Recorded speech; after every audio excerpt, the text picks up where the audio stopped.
Welcome to Cranky Live Sports Talk, where passion meets action. Hey sports fans, I am Cranky, and this is the Cranky Live Sports Talk, the podcast where we dive deep into the hottest topics, the biggest games, and the most controversial moments in sports. Whether it's football, basketball, track and field, cricket, or soccer, we've got you covered with expert analysis, insider interviews, and unfiltered opinions. Join me as I chat with the biggest names in sports, get exclusive insights and stories you won't hear anywhere else. Cranky Live Sports Talk is where you can hear the real talk, the hard-hitting questions, and the hottest takes. So, if you're a true sports fanatic, you don't want to miss out? Subscribe now to the Cranky Live Sports Talk on YouTube and hit that bell icon to never miss an episode. Cranky Live Sports Talk, where sports come alive. Subscribe today.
Can you hear me now? It's dark inside. Hold up. Not a good show. Can you hear me? No? Yes? No?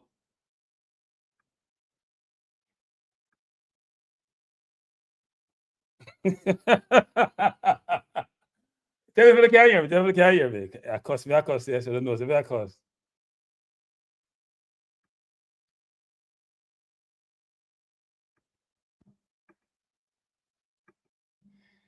Can you guys hear me now? I'm getting all these, my phone blowing up.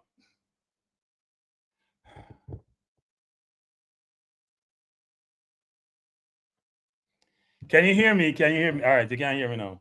People, they say when you're old, it's not a good thing, you know. No, here's what happened though. And my place is dark for some reason. I'm trying to turn on all these lights. Give me 1 second, people. Give me 1 second. Let me try to get all these lights on. It's very, very dark in here. This is not a, I'm starting off bad. Let's hope it gets better.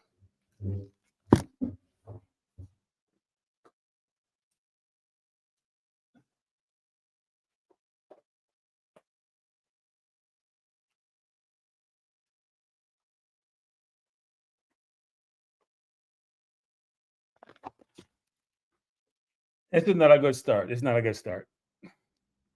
All right, okay, you know, you still can't see me because I don't know why it's so dark in here, actually. You know what I do? I'm going to take off this virtual screen and let me see if it gets any better. I put none. Still dark, people. Still dark. Anyway, we have to work with it because I start off bad. I am bless up Flash G. This has been a very, very poor start. That means it can't get any worse. It can only get better. At least that's my hope. My setup and my actions are like the Jamaica team against BVI. Not a good look. So let's get started, people. I apologize profusely. I was trying to be professional. I had my nephew bring me a mic stand that he bought. I had a mic set up. I tested it. It worked really well. And then I started to start the program and can't hear nothing.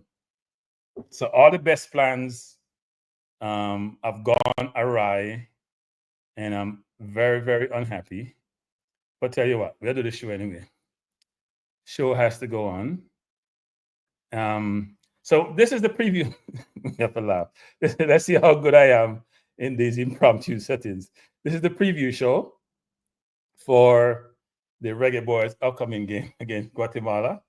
I'm gonna take the squad off this screen. And I spent some time with the squad.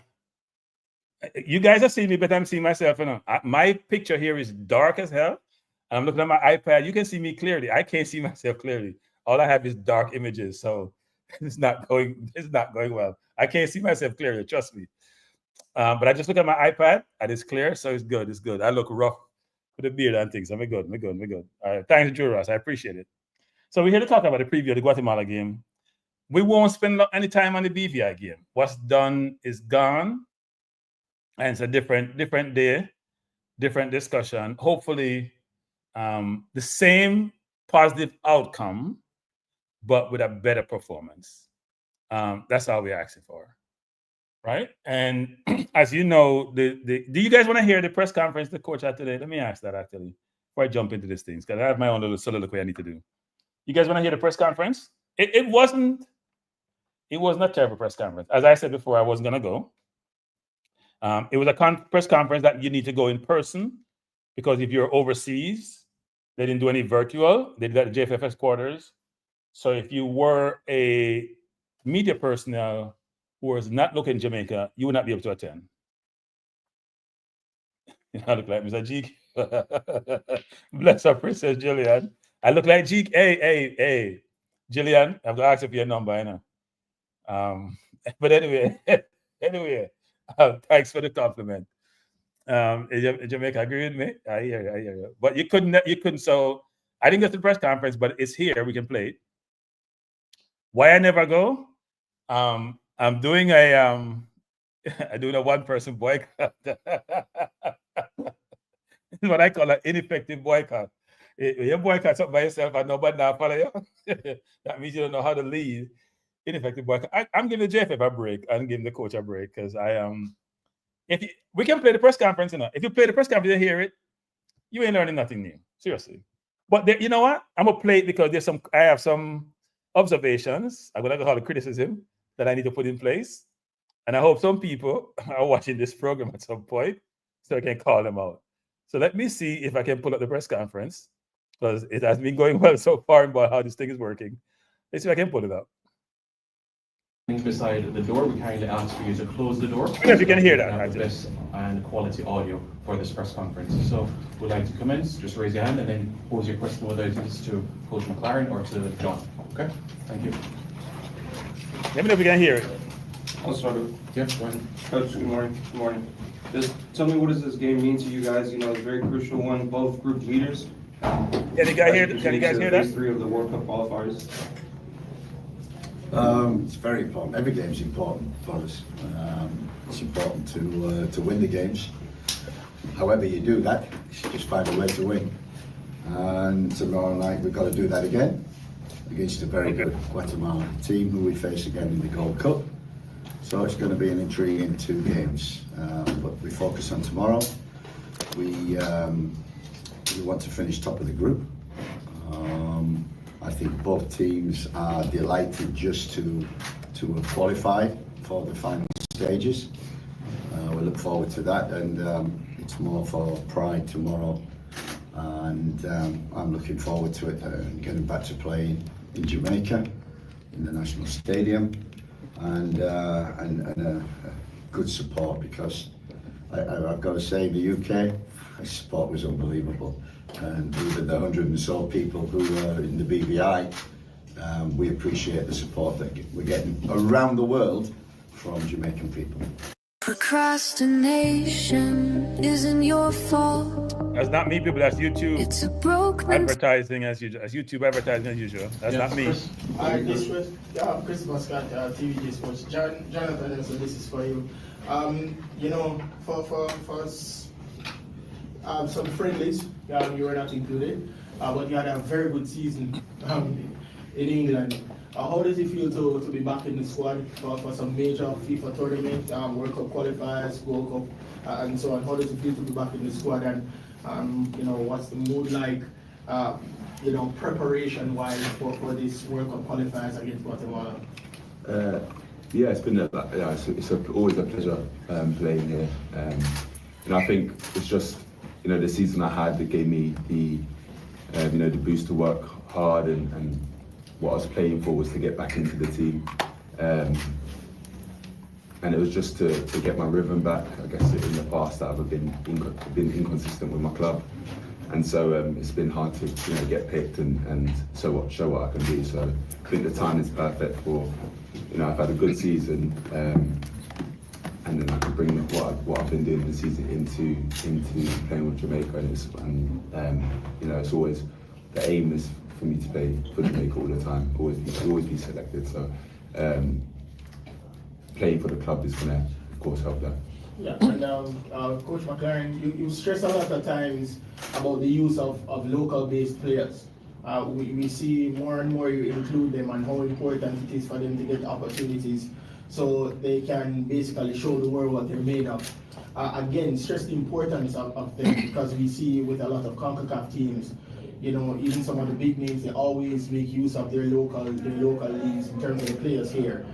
You know, how important it is for them to participate in moments like World Cup qualifiers and Gold Cup. I'm gonna stop that for a reason. The question is not becoming inappropriate. So what do I mean by that? So every player who plays for Jamaica is a Jamaican citizen. They have a Jamaican passport. And when I heard the question today, the first that come to my mind were some words starting with F. I'm gonna leave those words alone, and other words that are not good to be utilizing any forums. So why am I so upset? Jonathan Russell was not born in Jamaica. Jonathan Russell at the press conference talked about the game against Guatemala. What Jonathan Russell has to hear is about how they should use players who are not people like him. That's what he's hearing. That's what we're hearing. and goddamn TVJ and the morons there at TVJ who keep asking the same. So let me calm down. Let me just drink some water, people. Sorry. You know, I get excited sometimes. Let me just drink some water. This question comes coming up over and over and over about local players. The teams across the world use players who are citizens of those countries to play football for them. How do we define a local player? You want to give them exposure. Is Cephas needing exposure? Don't he play in Turkey? Doesn't Lowe play in the MLS? Then he plays in Saudi in the Middle East. Doesn't Bailey play in the Premier League? Doesn't Blake play in MLS? Doesn't Dixon play as Charlton? What exposure are we talking about? And which local players are we talking about? What are we talking about, TVJ and the Sportsmaster of the World? What are we talking about? We're talking about local players and giving them exposure.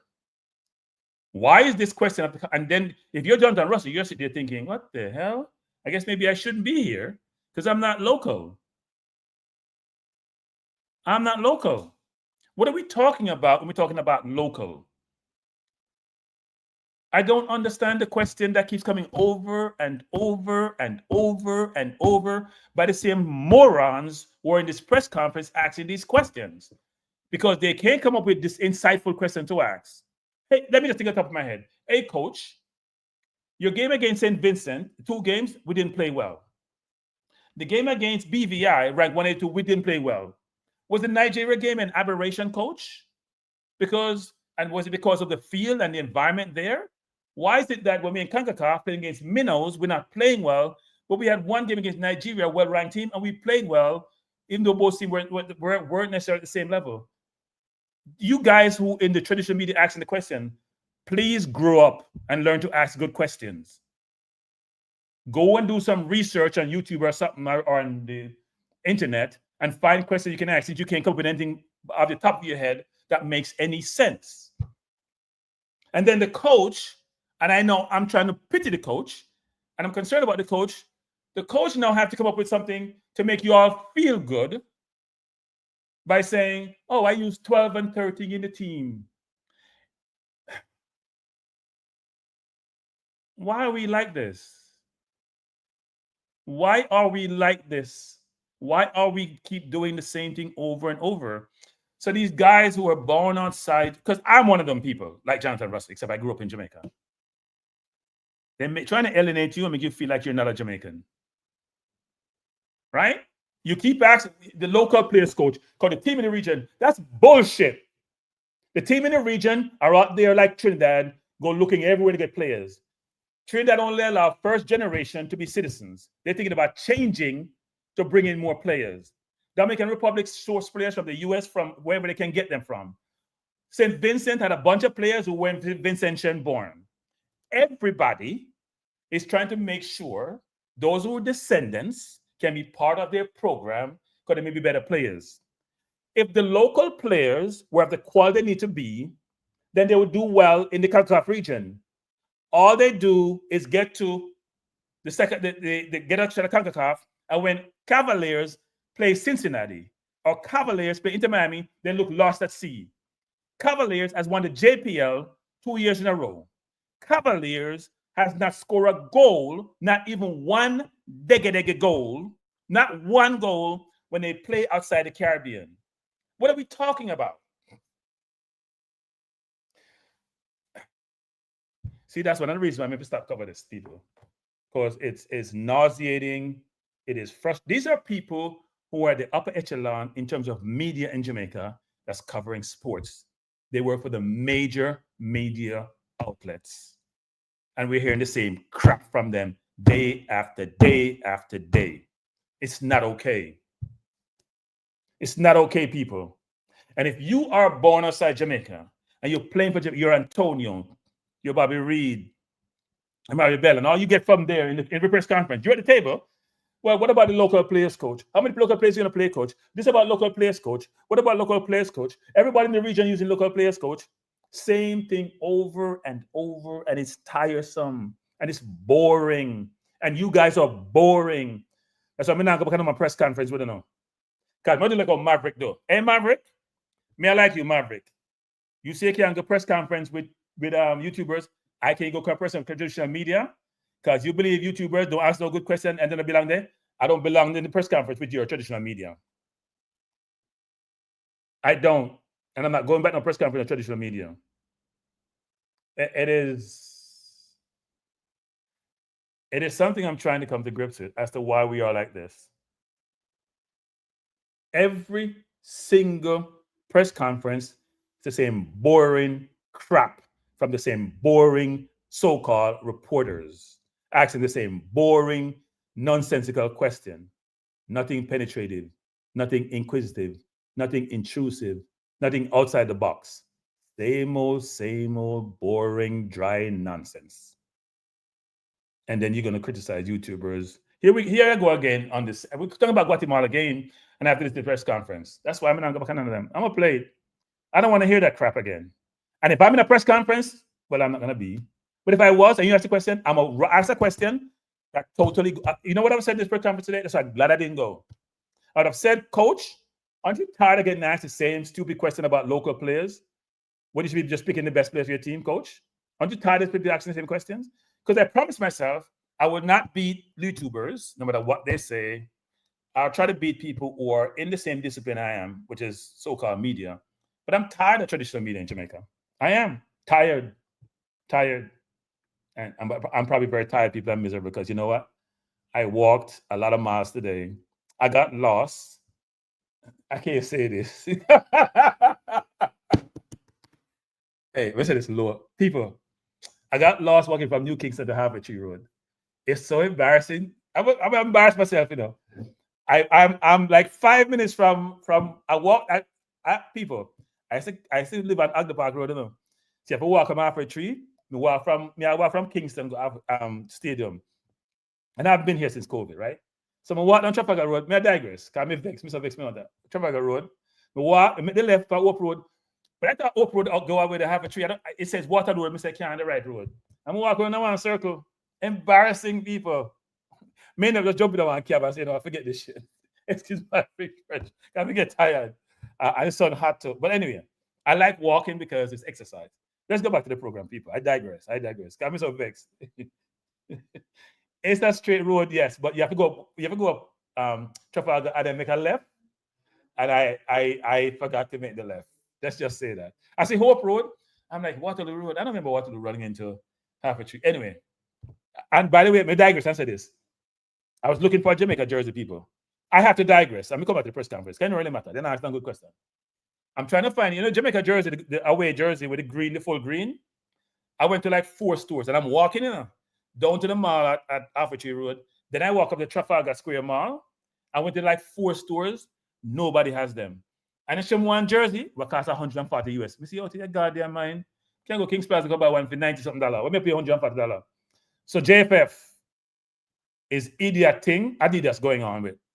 Because I was told Adidas has looked at the ability of Jamaicans to buy the jerseys, give them the cost, and therefore not sell them here. Or that's it. People, JFF, that cannot be okay, JFF. That cannot be okay. The Jamaican people should be able to buy their own goddamn jersey for their national team if they reside here. So if you have to cut your price in terms of your profitability you're going to get, you can't get 100% for every jersey. Why did JFF allowing this to happen, JFF? Why are you allowing this to happen? JFF, that's inappropriate that people who live on the island can't buy the jersey because it's perception they don't have the money to buy it. So then reduce the goddamn price. It's not okay.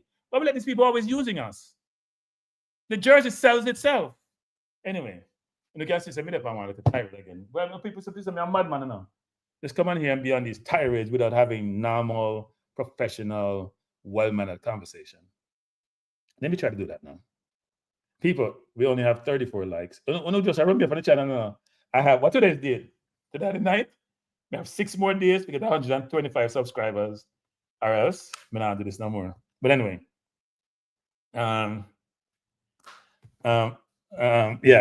So let me go back to the press conference, people. I'm so annoyed.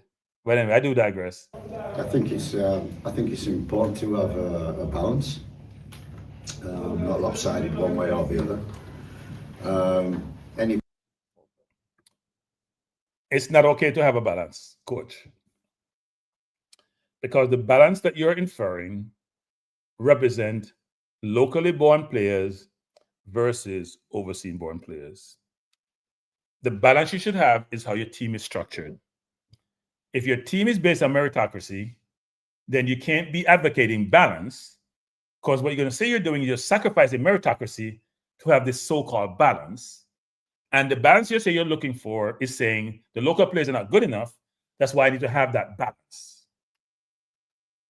If Jamaica has to change, and by the way, people, when I look at the constitution, the construction, I should say, or composition of the JFF, I just see, what's his name? The new GenSec. He's been in the JFF since 2008. Same people doing the same thing, get the same outcome, right? So therefore, you will never make progress without you can make progress with people who have been there for a while and know things, but you have to have infusion of intellectual capital to allow you to grow and to expand and to evolve. Otherwise, same old people doing the same old thing. The coach is now put on the defensive every single press conference talking about this whole concept of balance, which is basically saying you need to force locally based players. I'm not sure who those are. Does that include Lowe? Does that include Cephas? Does that include Blake? Does that include Dixon? Does that include Romaro Williams? When we say local players, who are we talking about, press? Traditional press? Because I'm not sure who you're talking about. Right? I'm not sure what you're talking about. I think Bam says, Adidas say it would make sense based on their market research that we change Adidas. I don't give a damn about Adidas market research. Local Jamaicans should be able to buy their jerseys. If you're going to sell them for $120 overseas, you sell them for $90 here, you're still making a healthy profit. It ain't costing you more than $25, $30 to make that jersey.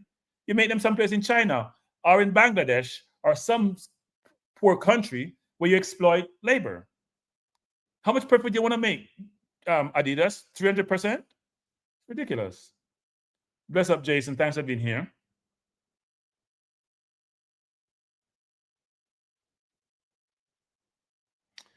Well, the coach is saying he has to pick a balanced squad because he's been forced to do so. That's what I'm hearing. But we'll keep going. A player who comes into the squad comes in on merit, not because they're local. It's because they can play well enough to be in the squad. So they can. And that's not necessarily true. I'm sorry.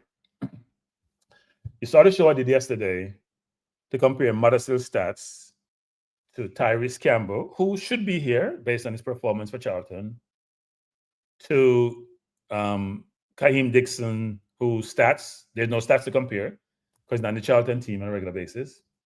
You could even compare him to the kid Burrell, who plays up front, because he only came on at the end of the season playing well, he scored 9 goals. Mothersill stats is better than all of them. All of them. Some of them by a good distance. And this notion that Mothersill was on vacation and Mothersill was this, smoke screen. Mothersill has always been available. Let me say this again. This thing about Mothersill and about Mothersill being on vacation is nonsense. Know that for a fact. Nonsense, pure garbage. There's no such thing. The kid would have come play if he was invited. The problem with these kids is they can't come out and say anything because they're not born in Jamaica. They don't have the latitude, as some players do, to come out and say certain things. Otherwise, we'll probably never see them again, ever. We had in January, February, what we did in St. Vincent, we had 10. What we did in the Unity Cup, we had 10 local players. They wouldn't be there unless they were good enough. And I think since the introduction of the local players, you get a sense of more pride and more used to, shall we say, CONCACAF football. More pride? How do you know that, Coach? You get a sense of more pride and more used to CONCACAF football? Now, I would say Caribbean football, but to play against the US, Canada, Costa Rica, you have to get very far in the competition, right? You got to be in the Gold Cup or whatever. A number of these English-based players, like a Bobby Reed or a Pinnock or Antonio, would have played here on a continuum for a good while now. a number of the local-based players would be new to the team, like a Busy Atkins, like a Dixon. So yes, a Blake, a Lowe, for example, yes. But that comparative you're making, coach, and trying to appease the reporter, don't dig a hole for yourself, please. Being football, what's required to win in terms of, Saturday was a great example of, the conditions of the field. Is not ideal and perfect, and the local players play on that every week, so they know how to play on that. The UK players are used to playing on a bowling green every week, and so playing on some pitches is difficult, as we've seen over the past. So yeah, the local players deserve to be, whoever is included, deserve to be in the squad. Thanks, Chris. Mr. Blake. Thank you. Morning, Coach. Morning, John. O'Leary Blake, Cataract, Drain Rail Sports. Congratulations on the victory, BVI, and getting the necessary 3 points. Question, Coach, 2 parts. The Unity squad, starting 11, was pretty much the same in both games. Are we going to see a more settled approach to the team selection? Because that starting 11, everyone will agree, performed exceptionally well. And if I do that, particularly the midfield trio of Russell, Aiden, Casey Palmer, and Raven Cable, can you speak to how close you are getting to settling the squad, particularly in the midfield? Yeah, I think we've talked the whole squad, the whole team. Creators looking for an edge over the competition? Get 50% off and stack.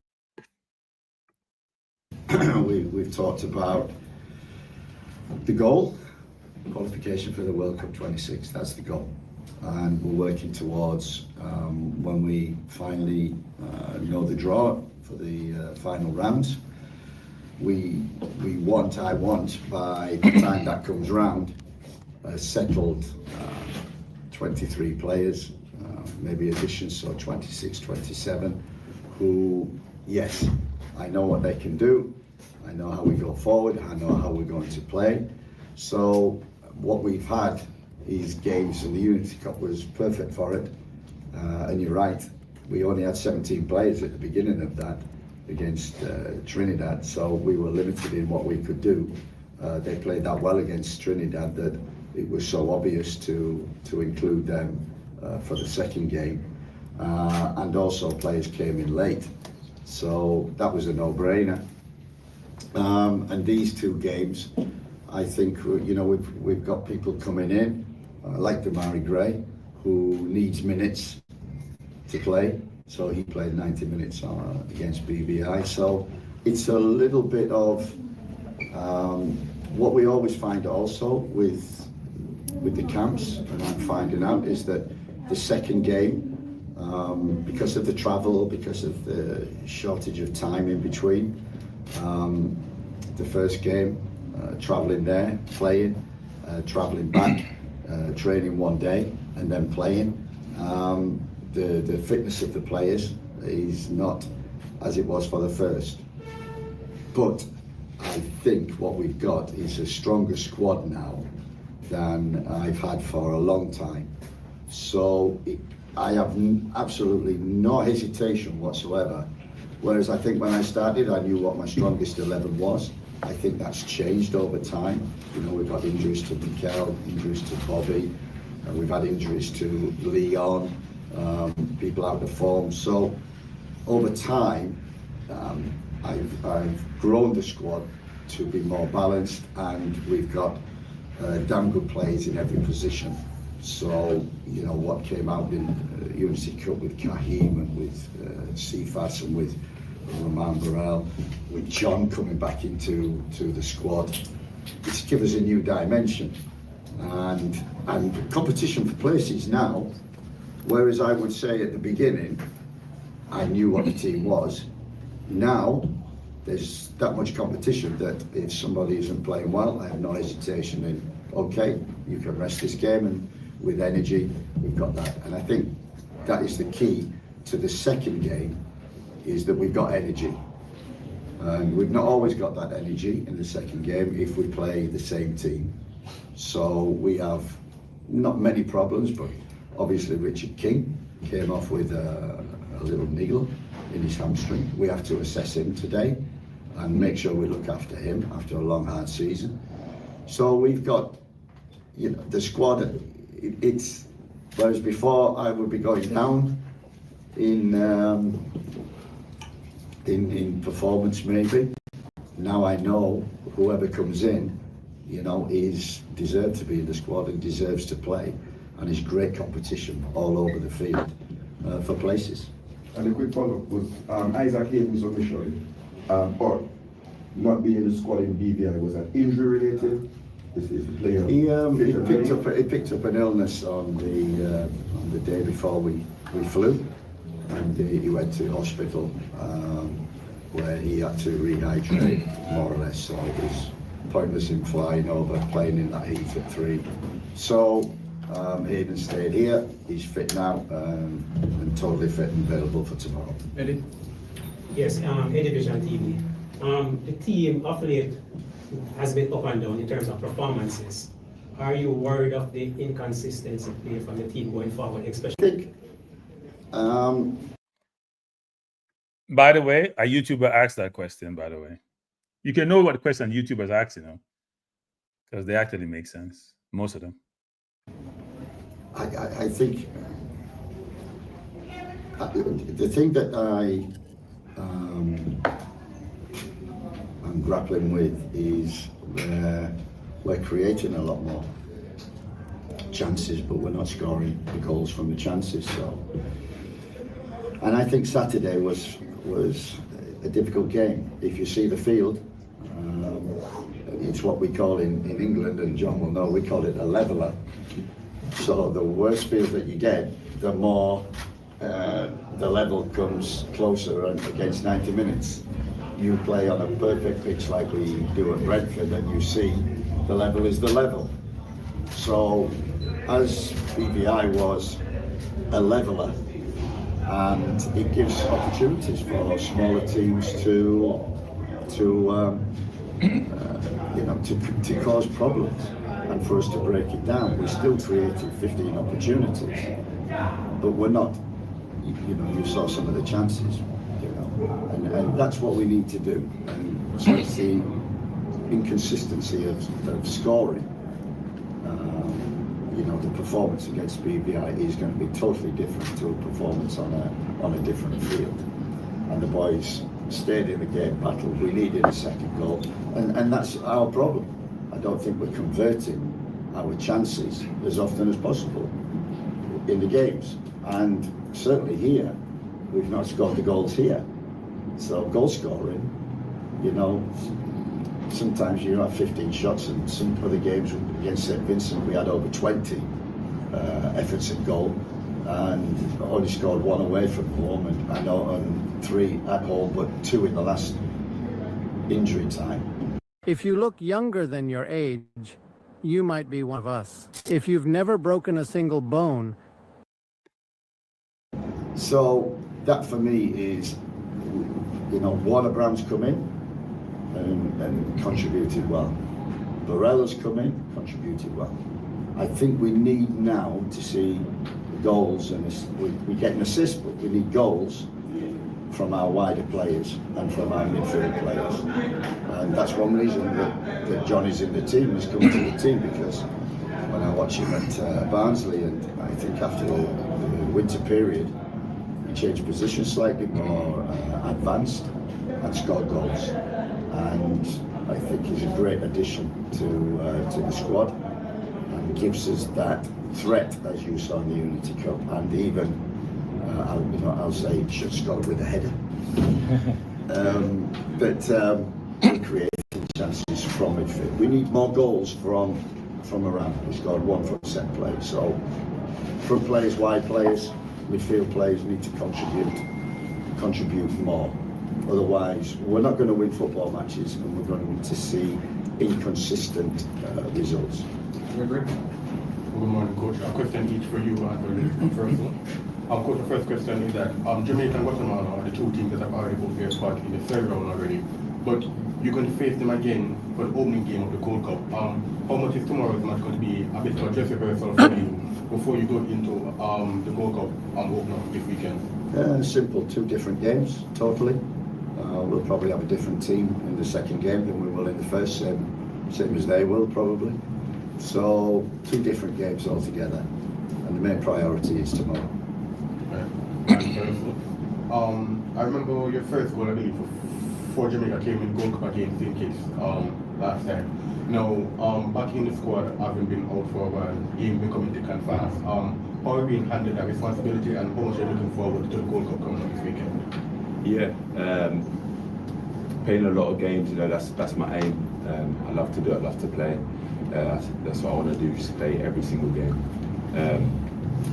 And the season I've had, that's what I've been doing. So the level and the amount of games it's been fine for me. Whatever game I play in now is just, you know, we have one aim, that's to win tomorrow and to win Gold Cup and progress to World Cup. So however that plans out, I'm available and going to do the best I can. Yes, good morning, Coach. You mentioned a lot of traveling has been going on, and there are a few of the players that were part of the Unity Cup, part of this squad, and were part of the World Cup going forward. How much does load management affect tomorrow's team selection? A lot. Absolutely. The second game is what I proved. I think when I first came in, I was consistent with the team and played the same team the second game, and the energy you could see was dipping from that. What I've got now is a more balanced squad and a better squad that I have no hesitation. No one is guaranteed a place now, and they have to perform well because we've got competition in the wide areas now. We introduced the likes of Tyrese Campbell, Mothersill in the Unity Cup, which we can. Kaheim Dixon showing the potential that he's had in the past. He's starting to show that. Cephas is coming to good form. Down the middle, we've got Warner Brown and Burrell, Romario coming in, we know from before, so we've got competition in that area. And you're absolutely right, the midfield area is a place where we need a little bit more competition. We're missing Bobby Reid badly. And we've got good competition around the back, especially at centre-backs. The emergence of Richard King in our team has been vital. I think Damien Lowe coming into the squad will also add some sort of experience and leadership. Ethan Pinnock will be available for the Gold Cup. So we've got strength in certain areas. You're absolutely right. Everyone talks about it. We need more depth and strength in the midfield area. We're pleased that John has done so well since coming back into the squad, and that takes a little bit of a headache away that we've got a goal threat from midfield. So we are still work in progress. And that's why you probably still get inconsistent performances and results. And we need to get that consistency right, performance right, and make sure that we convert our chances, our ratio of chances to goals has to be higher. Yeah, to go off the competitiveness, the consistency, and there's also chemistry. So, John, you guys have spent a lot of time with each other now. Last week was Unity Cup, this week is the qualifiers, next week is the Gold Cup. What are you doing, as well as the teammates are doing, to build that chemistry, to get familiar with your playing styles on and off the pitch? Yeah, I think it's important off the pitch as well, how we gel together and how we do things together. You know, getting used to how each other.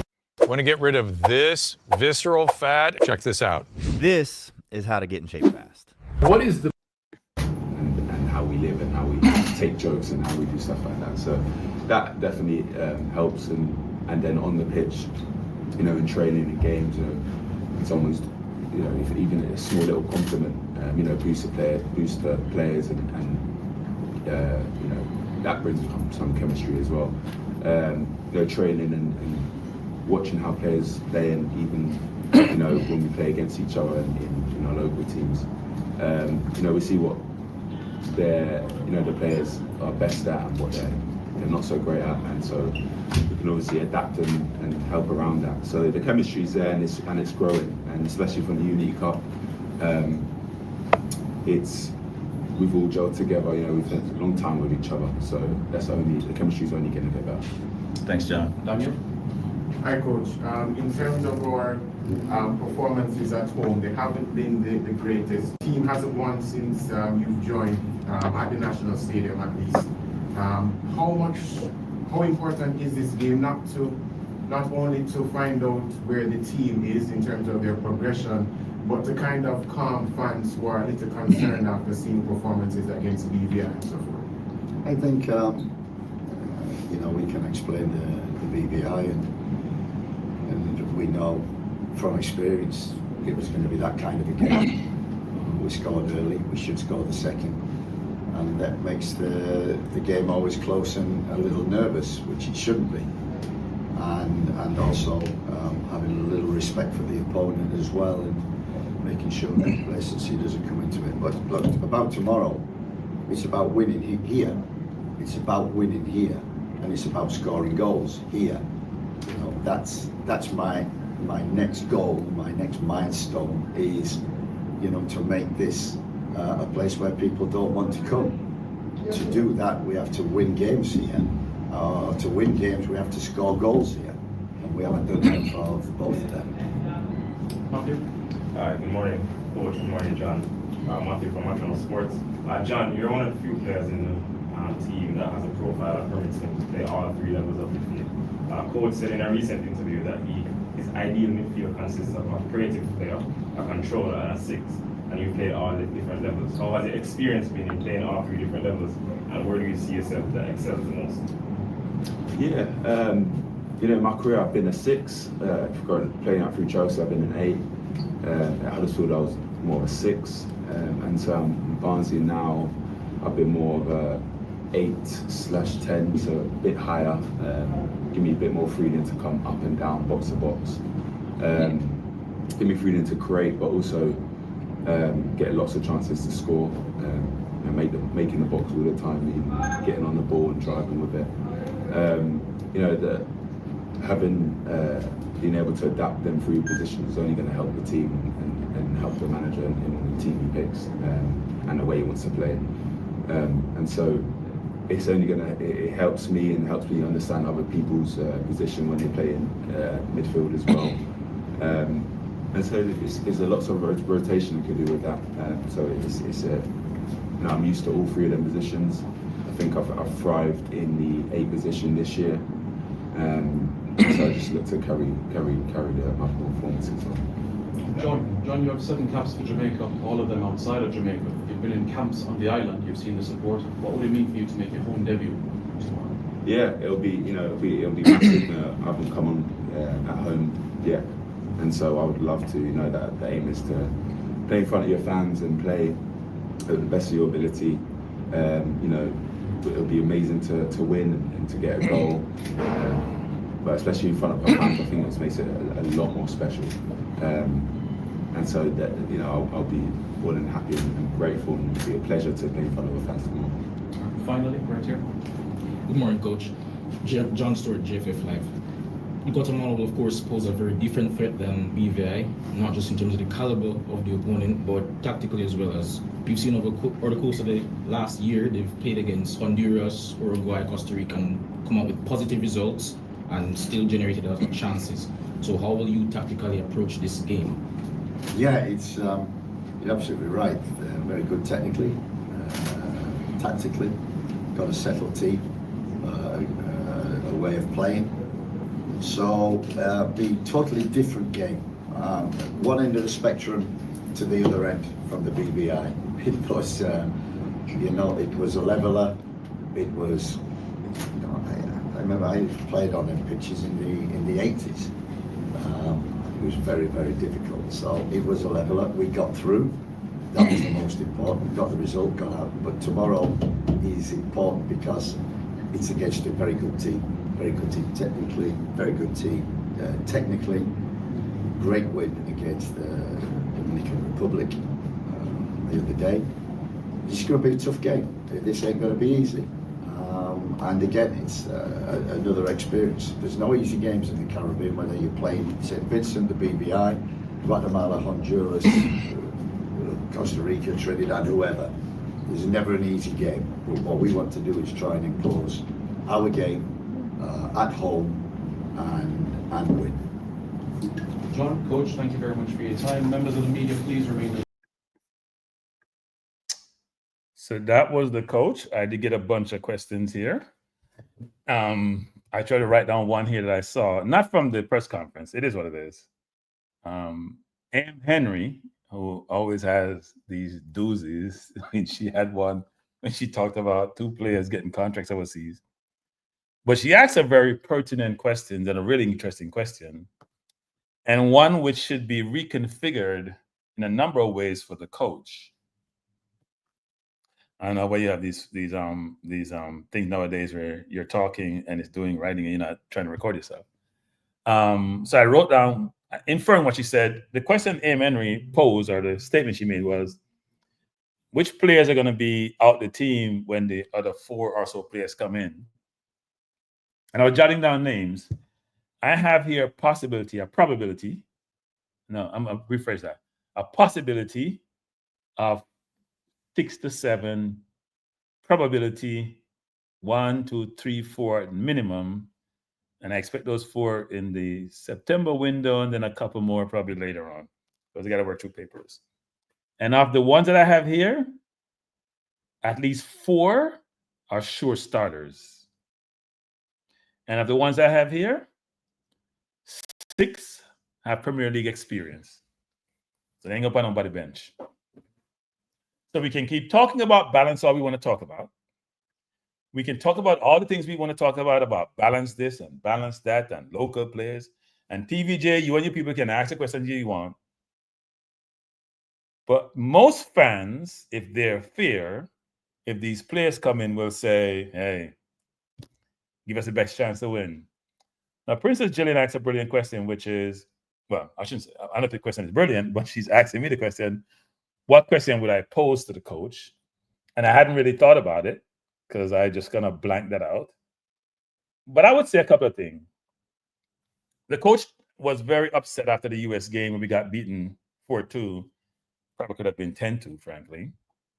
And he said we needed more players to come in.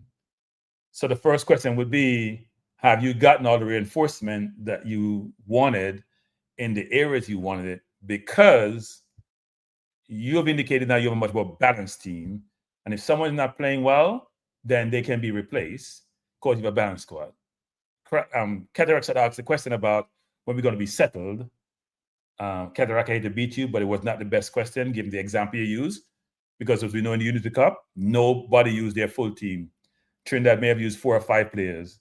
Jamaica had a bunch of players, Bobby Reed, Antonio, Gray, Bailey, who didn't play, right? So you can't use us as a basis to say a balanced team, even though they did well. Some of your better players didn't play. But I would expect that when these new players come in, there's some players who have been mainstays in the team who will not be in the team. There's one position exactly where those 2 players who are in that position now will not be in the team. I'd be shocked if they're in the team. That's my view on that. So, but we're still, when I look at who may come in, we're still struggling in midfield. Now, brilliant minds and brilliant coaches will say what? And he's done some of that.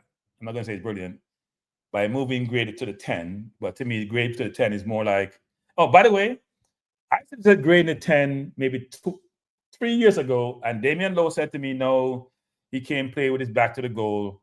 And I'm thinking, because I interviewed Damian Lowe and Manning's Man Challenge said this, put grade to 10, and he said, no, you don't think he can play back to the goal. He doesn't play back to the goal. You play in the half turn, you play in the 10. You're not playing back to the goal, right? So the coach is not playing him in the 10. And I love when coaches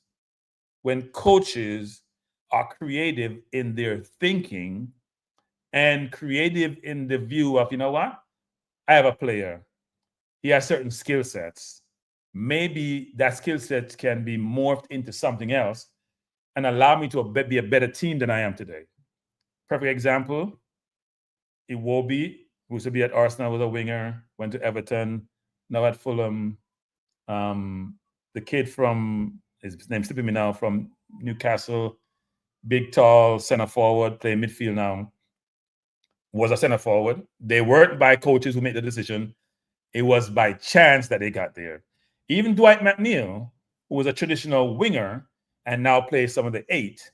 So you have players with skill set that can be probably put in a different position, and it could be really good player. For me, I look at Mothersill, for example. I think Mothersill could be an 8. His passing, his long-range passing, especially between the line, I've mentioned this before, he could be an 8, right? So you got to think creative as a coach if you're overloading a certain position. But so people want names. I'm going to just give you one name, right? Let me just give you one name. Joey Linton. Thanks a lot, guys. Joey Linton, not Longstaff, Joey Linton. Joey Linton was a center forward they bought from Germany. Poor center forward, brilliant midfielder, Brazilian. So I'm going to give you one name that we all know. Mason Greenwood, to me, if not here in September, then not come. From what I know, Mason Greenwood should be here in September. It's not new news. It's old news, but I'm just giving you a name that you asked for. And by the way, that player is automatic starter. So somebody else on the bench. May I say?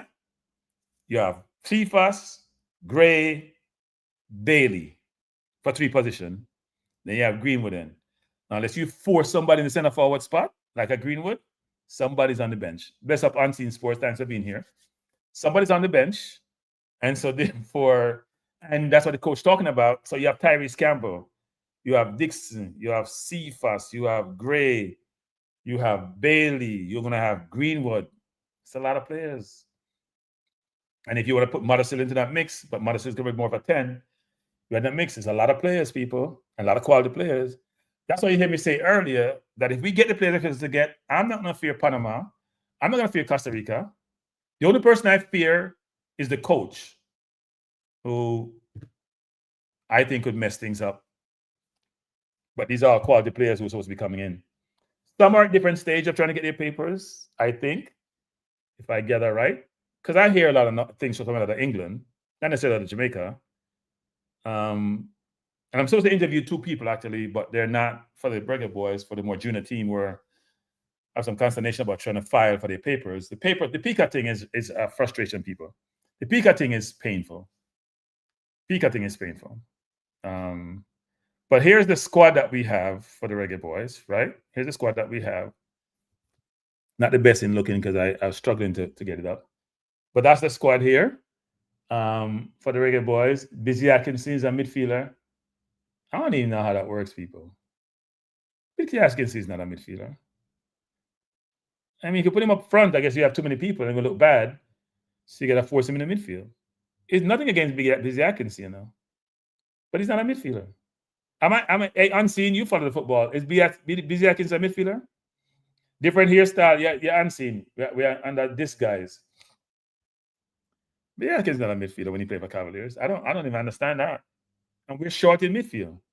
Mothersill could have been dropped in there. Somebody asked me the question earlier about how do I know about Mothersill and that the coach says. Let me just say this again, people. Many times when I come on this channel, I try to get evidence or factual evidence to substantiate my position. And even without factual evidence, let me just say this. People in England, whether they play football, whether they work for the council, whether they work in financial services, they can't wait for summer to come to leave England to go someplace to enjoy some sunshine. Mothersill would have booked his vacation right after the season done and probably was out on vacation when the coach get called. That's how it normally works. You go check anybody in England. They book their vacation as soon as the season done. They're off to Ibiza. They're off to Morocco. They're off to Egypt. They're off someplace. They're off to Spain. They may even go to Portugal to go enjoy themselves 2-3 weeks because they know they got to come back to preseason. They're going to enjoy themselves with them and their family. So this notion that his vacation interfered with his call-up. First of all, if you're 21 years old like he is, right? You want to play for Jamaica and coach call you. I'm sorry, but whoever you're dating, you're going to tell them, hey, I'm sorry, babe, but this is my one chance. I got to go. There's no way in God's earth he's turning that down. None. Zero. He's turning that down. So I'm not buying what he's saying. Here's my view on the whole Mothersill situation also. They have to make choice. You have to leave out either Busy Atkinson, give him positions, or Kaheim Dixon. And then leave out a local player. and the balance would be off. The quota we have would be off. If you're going to take Mothersill. Mothersill's stats is better than most people who are in this team offensively. In fact, it may be the best set of stats of anyone. Mothersill stats, now granted, people, there are levels, right? He plays League One, he's not playing Premier League. But his stats, I'm sure, are better than Gray's, they're better than Bailey's, they're better than Tyrese Campbell, they're better than Romara Williams, they're better than all of them. And I've even checked every one of them. He has a goal contribution every other game. That means his stats are better than all of them. God, I don't know none of them stats there. So if you are him, you're going to feel really terrible about being left out. This show is not about Mothersill, it's about the Guatemala game. But I'm just making a point that the kid has not been treated fairly. Very unfairly, actually. And I want to make another point that TVJ, you need to stop it. And whoever's running TVJ, tell the reporter that he needs to stop it. You keep going to game and putting the people who are born Jamaica in uncomfortable position and the coach in uncomfortable position. The coach should be uncomfortable about the performance, not about who local and who overseas. If they're all citizens, why do you give a damn about asking the question every single time? Because you want bossa youth. They'll get bust if they play well. They'll get bust when they play for Mount Pleasant and play in the Caribbean and go further. They get bust when they play for Cavaliers. They'll get bust when we have international window, which is not FIFA window, and they get to play. When we play Trinidad, there wasn't all local players who played. Please stop the nonsense. But let's keep going. So this is the squad. So we're going to pick our team, people, for tomorrow. We're going to pick our team for tomorrow. Let me know what your team is and put it up. I think I have my team. I'm going to put up my team, actually. Let's pick our team for tomorrow. By the way, I didn't mention anything about Ravel Morrison because I don't think the coach is a big Ravel fan. He played him sparingly and at all. And by the way, before I go, the coach said the other day when he picked Ravel, and he was on Sportsmax, he picked Ravel for teams like BVI. That's what the coach said. He picked Ravel, right? He picked Ravel for teams like BVI because he wanted a creative spark and he wanted people who can break down low block defenses. You can't make this up. And that's why people lose confidence in the coach because he's trying to appease everyone and he's appeasing no one. Let me say it again. He's trying to appease everyone. He will say something because he thinks it's cute and we're all idiots and we buy into it. And he doesn't realize that whatever level he is, a lot of people are at that level or above that level, frankly, coach. I hate to tell you that. You come to the Caribbean and think all the people are just morons. They ain't got no sense. They have bad pitches, bad infrastructure. Jamaica is a large place, coach. Local, international. We're not idiots. Whatever information you have, information today with the internet is ubiquitous. It's everywhere, any place. And we're a smart set of people. So when you're trying to be cute, you're not fooling anyone. You're just making yourself look bad, coach. Be real. Try and be real. You already told us the players are not good enough who are local. You told us that. You told us they're not at the level they should be. I don't want to use the word good enough because that's sometimes subjective. So don't then try to talk yourself in a circle trying to say something else and say you need a balance. You don't need no balance. What you need is the best team on the field. The balance we're going to get is when the JFF start doing their job and put infrastructure in place and put programs in place from grassroots to develop players mentally and physically to get us to a good place. This balance stuff is nonsense.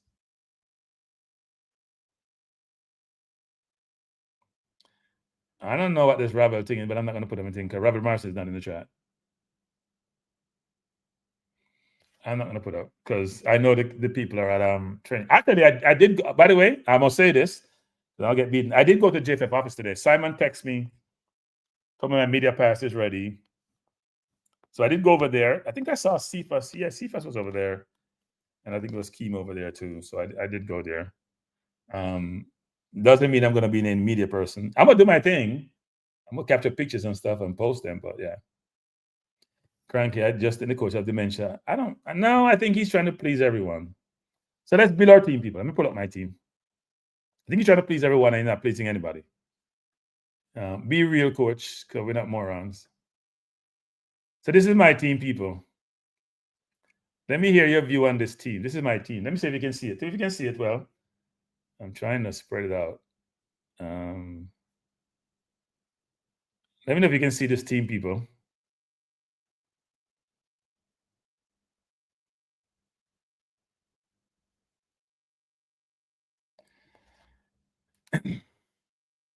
Yeah, Float. Hey, Float, are you the game? Yeah, Float, are you there? I'll be there, Float.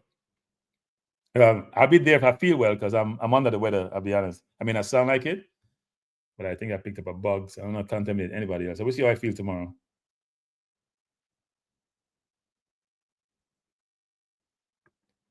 Yeah, I don't know. Yeah, good question, Jermaine Blake.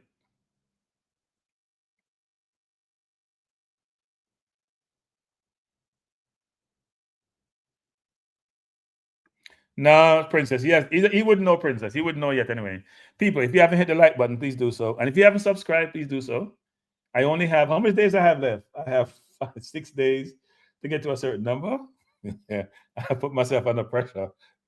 If not, I'm gonna have to give this thing a break. But we'll see what happens. If it materializes, if it doesn't, it doesn't. Bless up, Dwayne. Thanks.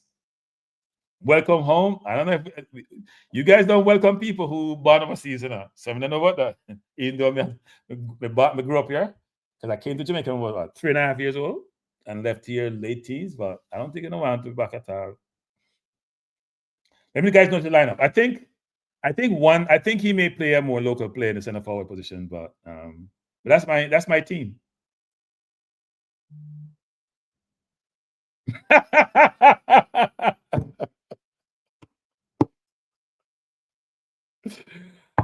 That's funny. Hey, Eddie Good, I love the humor. Let me say this though, people. I am very encouraged. This coach is not, hey, we're going to make World Cup despite the coach. Let me say this again, people. When we bring in all these players, me not care who I'm vexed. Because when people like Greenwood come in, they know they can't do what play them, I don't care who you are. I don't care how much quota you have. You have no choice but to play them. There's certain players who should be coming, who you just have to play. They're in the team automatically. They got pedigree, they got background, they got resume. You can have your quota all you want. You better make sure the quota work now. Because if they come in, unless they get blocked, if they come in, fans will lose their mind. You don't play them. I hear you, Twain. But yeah, no. If these players come in, and some players won't make it, people, because a lot of times the kids want to come play for Jamaica, but the papers just are not in line. Unlike people like myself who were first generation, there are people who are like second generation, and you know how those papers things work. And my parents went up the straight way. Not everybody did that. So it's easy for some people to get their papers, and much harder for others. And there are a couple kids I know now, who are really good players, would like to play for Jamaica, but very frustrated with the process. And so we're going to probably lose them, and they would be great additions to the national program, much less the junior teams. Yeah, Mr. Man, it's going to be the point where we won't be looking at League One. I'm telling you, people, we'll be looking at beyond League One, the way things are going. The one position, though, we're still going to struggle in is midfield. With Devon, you in the crowd? Devon and the coach and everybody else, you need to go pursue Ramsey and Dwight McNeil. Because as far as I'm concerned, our defense is going to be set, or forward line going to be set, but somebody has to take the ball off the defense, and somebody has to give the ball to the forwards. And right now, I like Hayden in this spot, but the other two positions are open to me. No, Omar, I can't do that. I cannot do that, Omar. Then I'm breaching confidence. I can't do that. And by the way, I'm not going to say, I've said too much already anyway, not saying anything else. I'm going to leave it alone. But I'm very encouraged about people. Yeah. And there are people out there who are very upset about certain things. So no, I'm not. If I have any name, I'm not giving them. Not if I have the name. I ain't giving no name. I can't, people. If you tell me something, it's a secret, then it's a secret until it becomes publicized. Even sometimes people tell me things are secret. I'm gonna give you an example. What was a secret? Dennis Chung leaving the JFF. I knew about that 2 months before it happened, and I was told to hold my mouth. And then it gets publicized, and I get no credit for breaking news. I'm like, I'm breaking news like how Dre breaks news.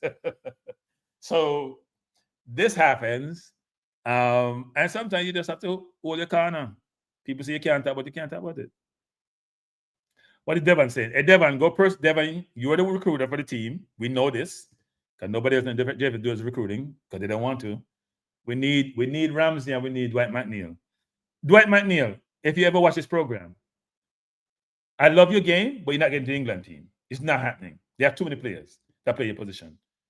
I'm sure you want to play World Cup, and we can use you because you're quality. Your crosses on anybody's head, your work rate. I know you had a long injury. Come join us. And Ramsey, we know you're wrong, and England is a potential, but come play the World Cup. You get no younger. So Devon says, this is my team, start tomorrow. Blake, Lowe, Holgate, Bell, Hayden, Russell, Gray, Bailey.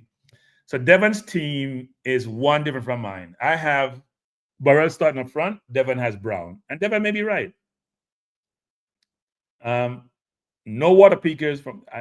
I'm Lee Young. Lewis Baker is not in the number that I'm talking about. Lewis Baker don't play Premier League. I'm just going to throw that out to you, Lee Young. He hasn't played Premier League. He's not in the number I'm talking about. And you hear me keep saying midfield. Lewis Baker is midfielder. Walker Peters. I don't know about Walker Peters. Walker Peters was somebody we have talked about ad nauseum, who probably could play the 8, but I don't know about Walker Peters. So you see, people, I'm giving you all sort of hints. And so Lee Young is trying to call me out saying Lewis Baker is no secret. I have Lewis Baker in my list. I know Lewis Baker is in the process, but I don't have any information on Lewis Baker. Lewis Baker is not in the list I'm talking about, Tuffy Rudy. The people I'm talking about, none of them in the Gold Cup squad. Let me just say this, Cephas. Let me be clear. None of them in the Gold Cup squad. Not one of them. The one I talk about, there are none that are on my list here in the Gold Cup squad. See the list here? See the list here. There's none in the Gold Cup squad. Okay? None.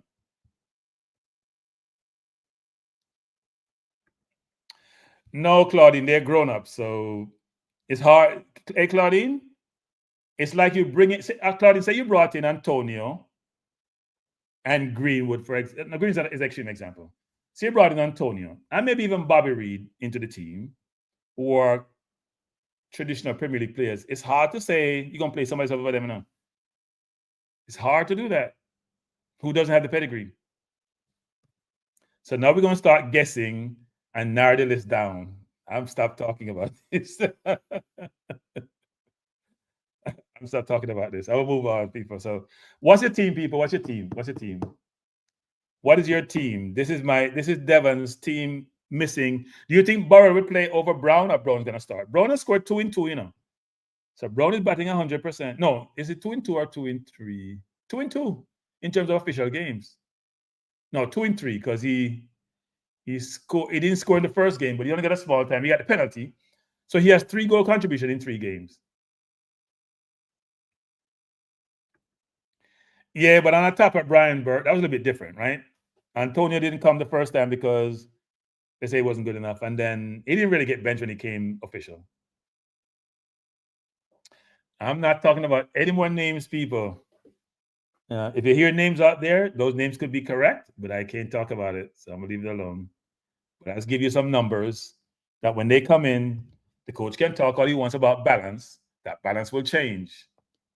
Because even the people like, you know, who complain, but they will say, we can't fight this one.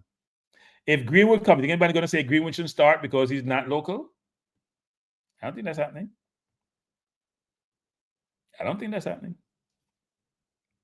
So if you think about it, Pinnock is supposed to make the Gold Cup squad.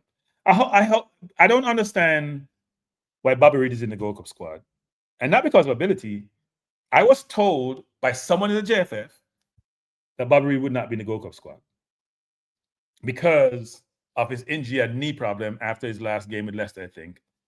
So a little bit surprised that Bobby Reed and even Antonio are in the squad, because if you put Antonio in the Gold Cup squad, even though he's been past fit supposedly by his club, he didn't play for West Ham all season for the second part of the season. He hasn't played an official game. I'm gonna put him in a very rigorous environment, even though the fields are better in the US. Wouldn't it be better to have him in some practice game first to try to get up to match speed? Because he's gonna try to play all out, and is he there yet? So I don't know. Their decision. I don't think he's responsible to do that. But I think Bobby Reed, if he's injured, he's gonna be rushing to come back, and that may not be good for Bobby Reed. He's got a career to think about, and he's not getting any younger.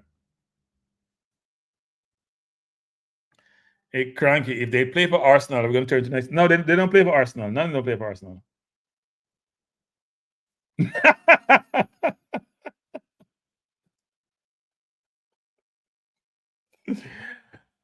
I love that comment. Let me take this down.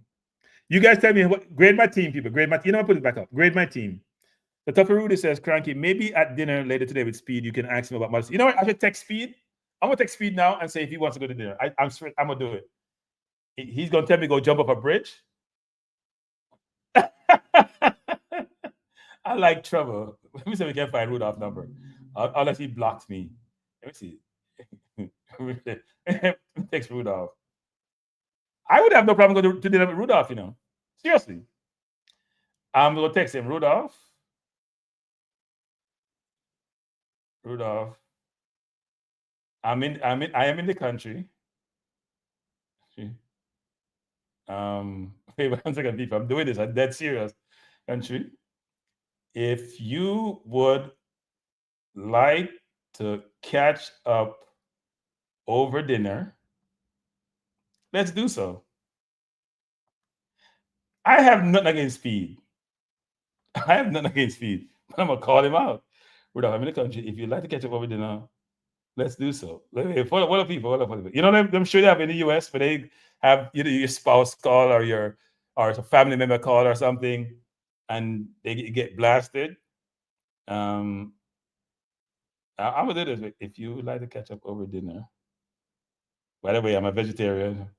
Let's do so. So I send Rudolph a message, people. Let's see what he comes back with. I'm gonna love this one. Let's see what he comes back with. I didn't say complex, boss. If I'm trying to go to dinner with somebody, I'm not gonna call him any names, okay? I'm dead serious. I sent him a message.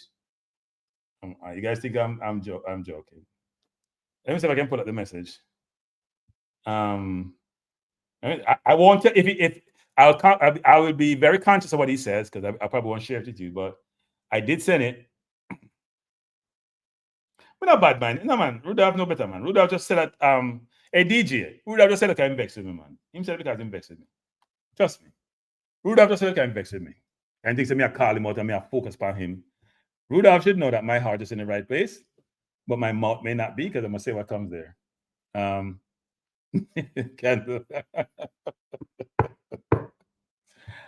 keep telling you people, I have nothing against Rudolph. I have a problem with Rudolph about how he's managing the JFF technical area and his situation, but I have nothing against Rudolph. I think Rudolph has done brilliantly for himself and Cavaliers as related to Jamaica football. But there are levels. So let's see what he comes back with. Let's see if he tell me go jump off a bridge or Jamaica got broken neck. If he said to go to dinner, I would definitely go to dinner with him. Seriously. We can have a man-to-man conversation. Man-to-man conversation. I have nothing with Rudolph. This is business. So people, grade my team, people. I put my team up. Please grade it. Give me a grade for my team. Let me just say this. If you have not hit the like button, because we almost half the people haven't done so, please hit the like button, people, so others can watch the program. You know, I have a countdown, you know. I have, 6 more days of doing this, 9 and 6, 15, or 5 more days, and I'm doing 5 shows. So hit the like button, people, so more people can subscribe. I won't get to the number, so I'll have to take a break from doing this.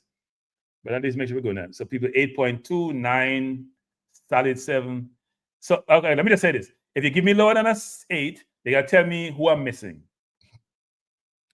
So if you give me lower than a 8, you can tell me who I'm missing. Come on, now give me no 10, because someone on us, bad mind. Can't phone the team, no bad mind. I'll not pick it first. But let me, if you give me lower than a 7, I'm gonna 8. Tell me, so I'm gonna get, for example, I think Christopher says 7. So Christopher, what am I missing? Who you replace on the team? Who do you replace?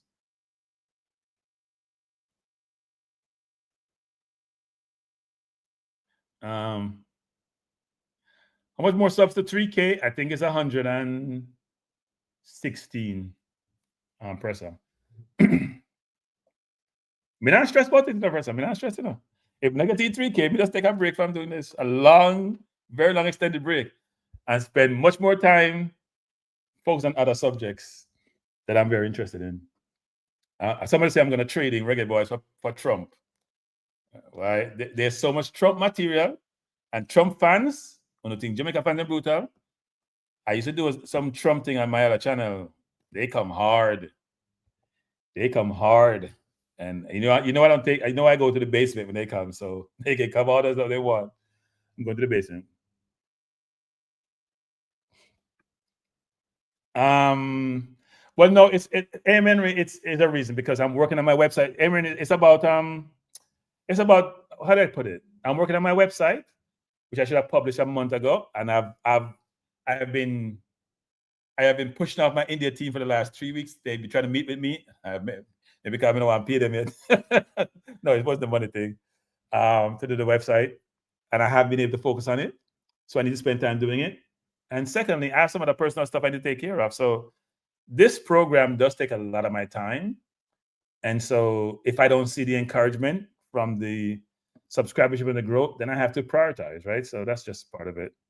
I'm not going to say I'm not doing it ever again, but it'd be materially different in terms of allocation of time. Because even though I'm retired, I'm probably as busy as I was when I was working. That some people may say, well, you weren't working. That's probably was true. But when you're in your last 2 years of work and you're more experienced, you have more latitude. I'll put it that way.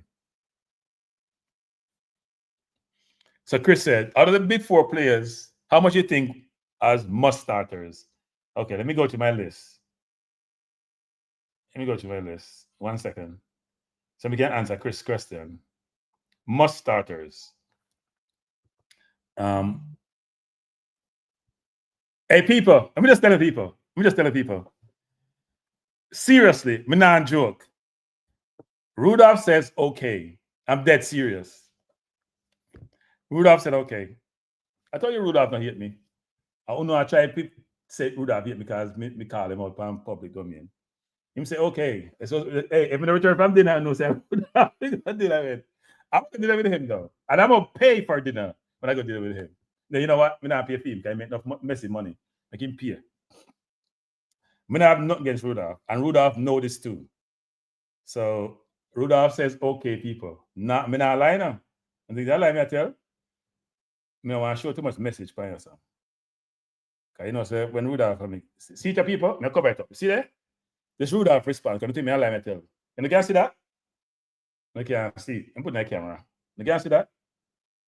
I not show the thing right. I can't show it. But anyway, it no matter. Him say, okay. So me have a go dinner. Bro, man slacking. Nah, so I'm not against Rudolph. Me not against Rudolph. Rudolph is doing a brilliant job with Cavaliers.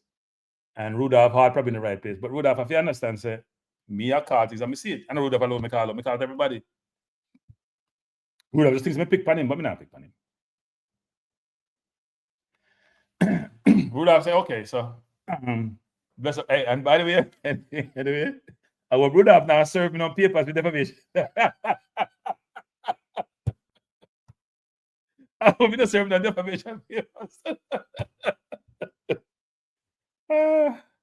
Now just having fun with this. No, but Rudolph's a good person. I keep telling people, you know, Rudolph was my first interview.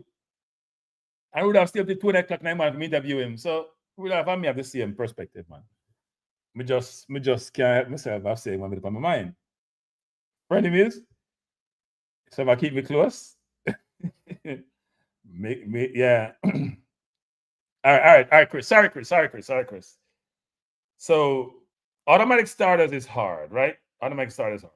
So let me just say this. 1 is automatic starter. 2 is starter. 3 is automatic starter. 3 are starters. Now, 2 of them play the same position. So one of them have to go up on the bench. And 2 of them good. One of them go up on the bench. So 3 automatic starters. If the other one come in, that's 4 automatic starters. Actually, to be frank, it should be 5 automatic starters. It's probably gonna be 4, 5 automatic starters. 5 automatic and no midfielder 99. That's so we don't talk people. We not talk about that one. In my view, it's 5. Worst case scenario, it's 3. Seriously, it's 3. Worst case scenario. And let me just think about their age too. Good age, 1, 2, 3, 4. Very good age. We have them for more than 1 World Cup. No, Christopher, you're going to let me an idiot. You mean start talk pattern now, Christopher. You're going to let me one idiot, Christopher. Come on, man. Do better than that, man. Life insurance. No, we not hey people, we don't have no life insurance, you know.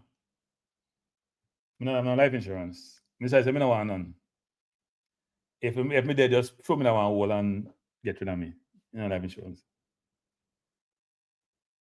We're looking at midfielders. We just don't have any quality midfielders, people. You don't understand this. In the Premier League, for people who are, let me just be clear.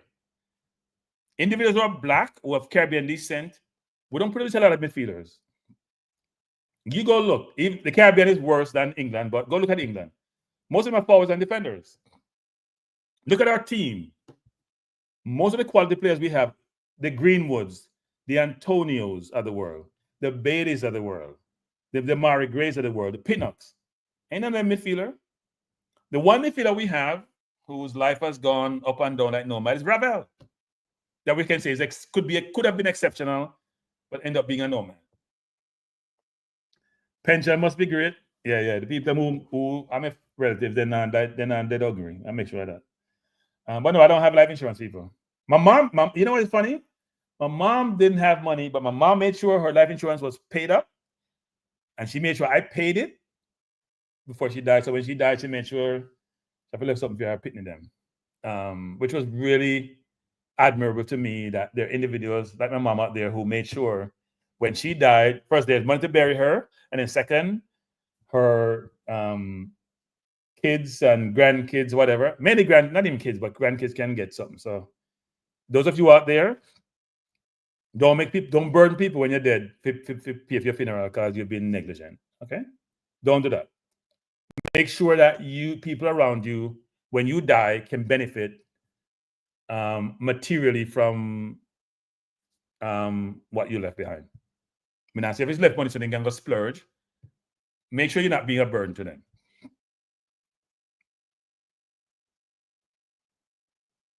Oh, Lord, have mercy. Christopher said, Crank, here's the trouble with your team.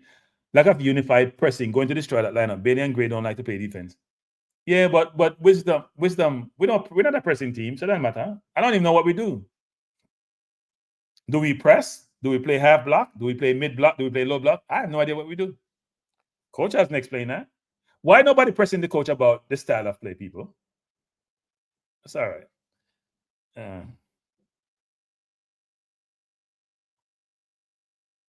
No triple E. That not happen. That's not happen. When me dead people, somebody have to benefit. In fact, the world may benefit. So me God. No triple E. The fact I don't have insurance has nothing to do with whether anybody benefit when I die. No, when I die, I will not be a burden. Trust me. I will not be a burden when I die to anybody. In fact, I'll be positive. In fact, you know what? I said this to some of my family members. Me dying is a good thing for you, you know. Because you're going to benefit. It's not the worst thing. You may cry. You know what people do? You know, if somebody died and leave a few shilling, you cry for a couple of days and you miss them and you say, you know what? Rotted. Never a few shilling. I'm going to do something with it.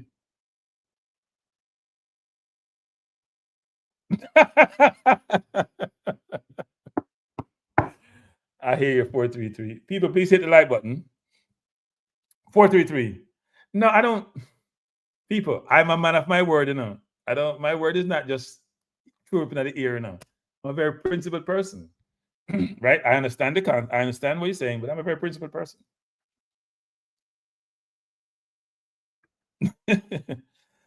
Well, I'm not going to say we don't have a midfield, Claudine, but I don't think we have any persons. Here's the thing about the midfield. Maybe Gray as the creator, but he doesn't play in the defense. That's part of my problem. We are look. I like Hayden. I like Hayden a lot, by the way. But Russell still hasn't convinced me, and Gray hasn't convinced me. So as Hayden convinced me, he's better than most that we have in CONCACAF, to be honest, playing the 6. But if Hayden stubs his toe, what are we going to do? Green with Baker +2. Baker was not in my number. I said it already, Michael. Baker is not in my number. But no, look, I think Hayden is doing very well where he is. But when we played the US, we were out to sea. Right? And if we bring in all these if we bring in the Greenwoods of the world and the other players, people in CONCACAF will fear us. We won't be we won't be fearing anybody. That's my view. We need a couple of midfielders, but we won't be fearing anybody. We'll not be fearing anybody. Trust me. We will not be fearing anybody. If all these players, let me see how much players here. 1, 2, 3, 4, 5, 6. And Mothersill is not in the number either. If all these players could get their papers, and some we probably won't get it until early next year, frankly. So it'll be after we go to World Cup. But at least 4 of them should be here.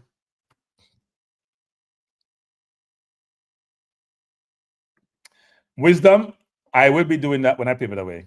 Actually, I will be doing that. Fun topics. Whether it's about, and you know what? Anything is up there. Relationships, which I'm poor at. So we'll see how that works. Relationships, all sort of relationships, friends, intimate relationships, politics, social, finance. I'm going to talk about all of them. Immigration. By the way, people, I got promises from a couple of people, an accountant, an immigration lawyer. And because of this, what I'm doing here, I don't have had a conversation with them. And I have another person who's also a judge, should be coming on. We've been talking about this for the longest. That's why I have to pivot. So if I don't get the subscription, I have to pivot. Hey, Juras, stop beating me, Juras. Stop beating me, Juras. It exists, Juras. I'm telling you, Juras. It exists. It exists. It exists. I'll be on vacation for the summer. When I come back from vacation, like Mothersill, I am going to work full-time, people. For $1 an hour. I will work full-time. So are they EPL quality? EPL, EPL, EPL, EPL, EPL, EPL. Yes. Yes, Michael, the EPL quality.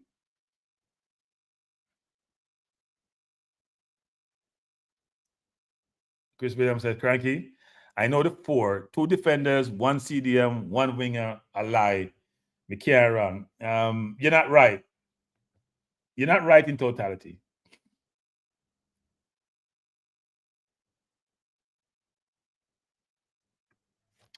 Yeah, J. Russ. So J. Russ, link me offline, J. Russ. We can talk more about this.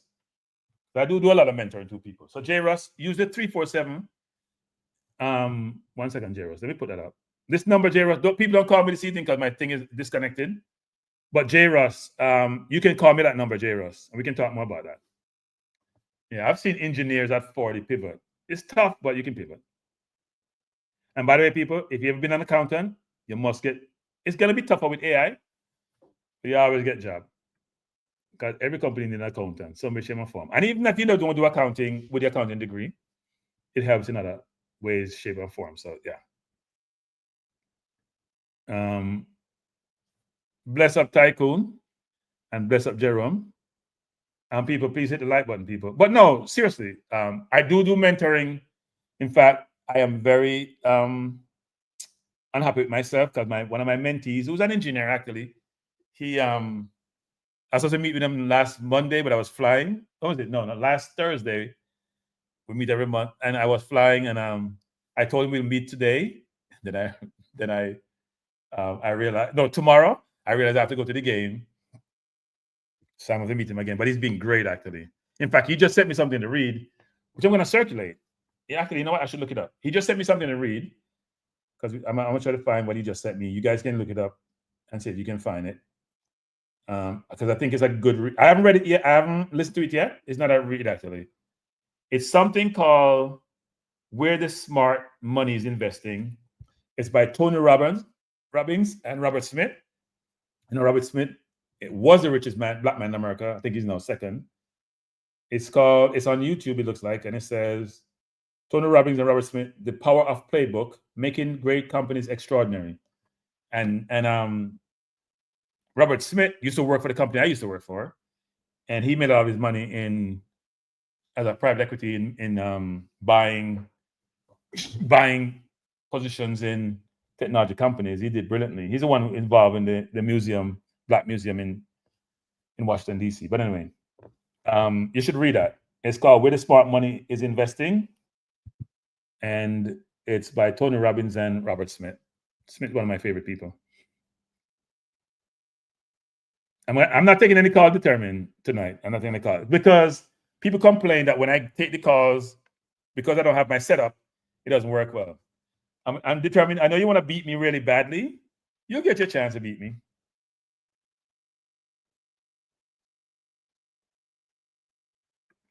So DJ Gig says, Rob Smith, I know that you like Cephas. Yeah, Cephas. In fact, Cephas was at the JFF headquarters today. He was buying tickets so he's buying tickets for family and friends. A lot of tickets too. Like he might buy at the whole stadium. The match is 6 p.m. Jamaica time. 6 p.m. Jamaica time, actually. Determined, I'm gonna run from calling determined, because you know me stay, but the phone thing is not. People complain that they can't hear well, so I don't wanna put it up and then it doesn't come in well. I don't wanna do that. Because I like to be clear. But no, I'm looking forward to the game tomorrow. It should be a good game. Guatemala, I watched Guatemala against Dominican Republic. I thought Dominican Republic was brilliant in the first half, but Guatemala just weighed them down.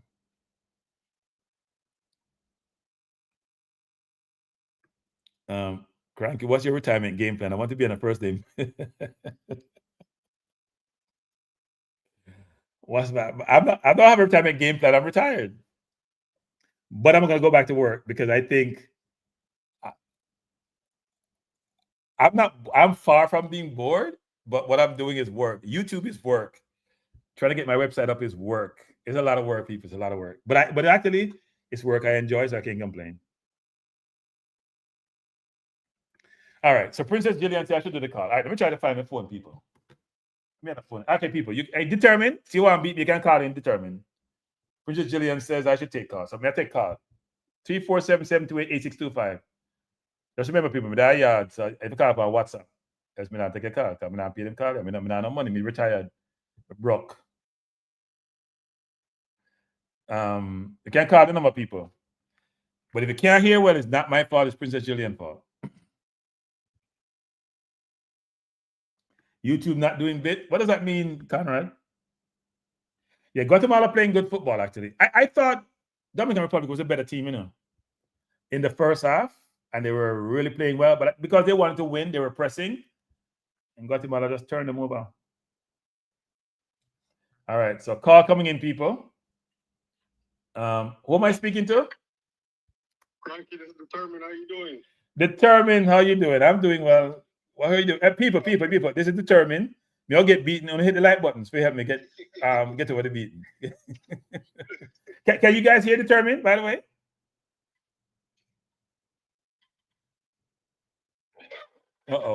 So we have Reggae Boyz reactor coming in saying no man can have 7 goal 26, no penalties, countries. Yeah, but I was talking about people in the squad, Reggae Boyz reactor. Like usual, you want to buy island by yourself. I'm talking about people in the squad. I'm not talking about Norman Campbell. But go ahead, Determined. Cranky, I think the other night on your show, you were talking about if you don't meet, I guess your short-term plan, I didn't hear a long-term plan. I did see you came out with a short-term plan. The short-term plan was getting 3,000 subscribers by June 15. If I don't, I'm putting Reggae Boyz on pause, long pause. My long-term plan is to build my channel to cover any and everything, and to build my website to cover any and everything. But the channel I'm talking about is probably both this and my other channel, Balance Views. Well, 2 more channels, Balance Views, and I have another one which I'm not going to announce yet because I'm a more automated channel. So I'm having more channels that I can manage. They make it no money. But anyway, yeah. But the short term was June 15 for the 3,000 subscribers. Yeah, and I'm 115 short. So if I don't get there, I'm not. If I miss by 1, I'm still gonna do what I said I'm gonna do, which is put it on pause. So my question to you, a couple of questions. You entering the space. You've been in this space now about a year and a half, right? I've been in this space since June. It's not a year yet, actually. I retired in March, so since June. So I'm a year now. I'm a year now. Just made a year, I think. Yeah. I think I started June 4th. Just made a year. And what impact or what's the difference between you and others as far as what's unique that you brought to this space that's necessary? That's a good question. I couldn't tell you. You would have to tell me that. See, okay. I can't tell you what unique I've brought. The people who listen to me would have told me if I bring something the same or different. And you may say, if you don't bring anything different, why should we be subscribed to your channel? That's a fair point. And that's where I'm about to go next. To be honest, Cranky, what's your educational background?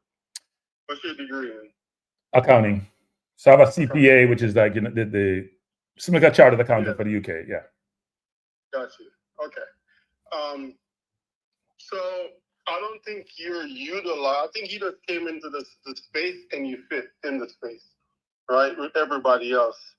Yeah, but it's not the same level because your frequency is pretty high compared to most of these YouTubers that's there. But you do have YouTubers that's on the same level as you or even above, right?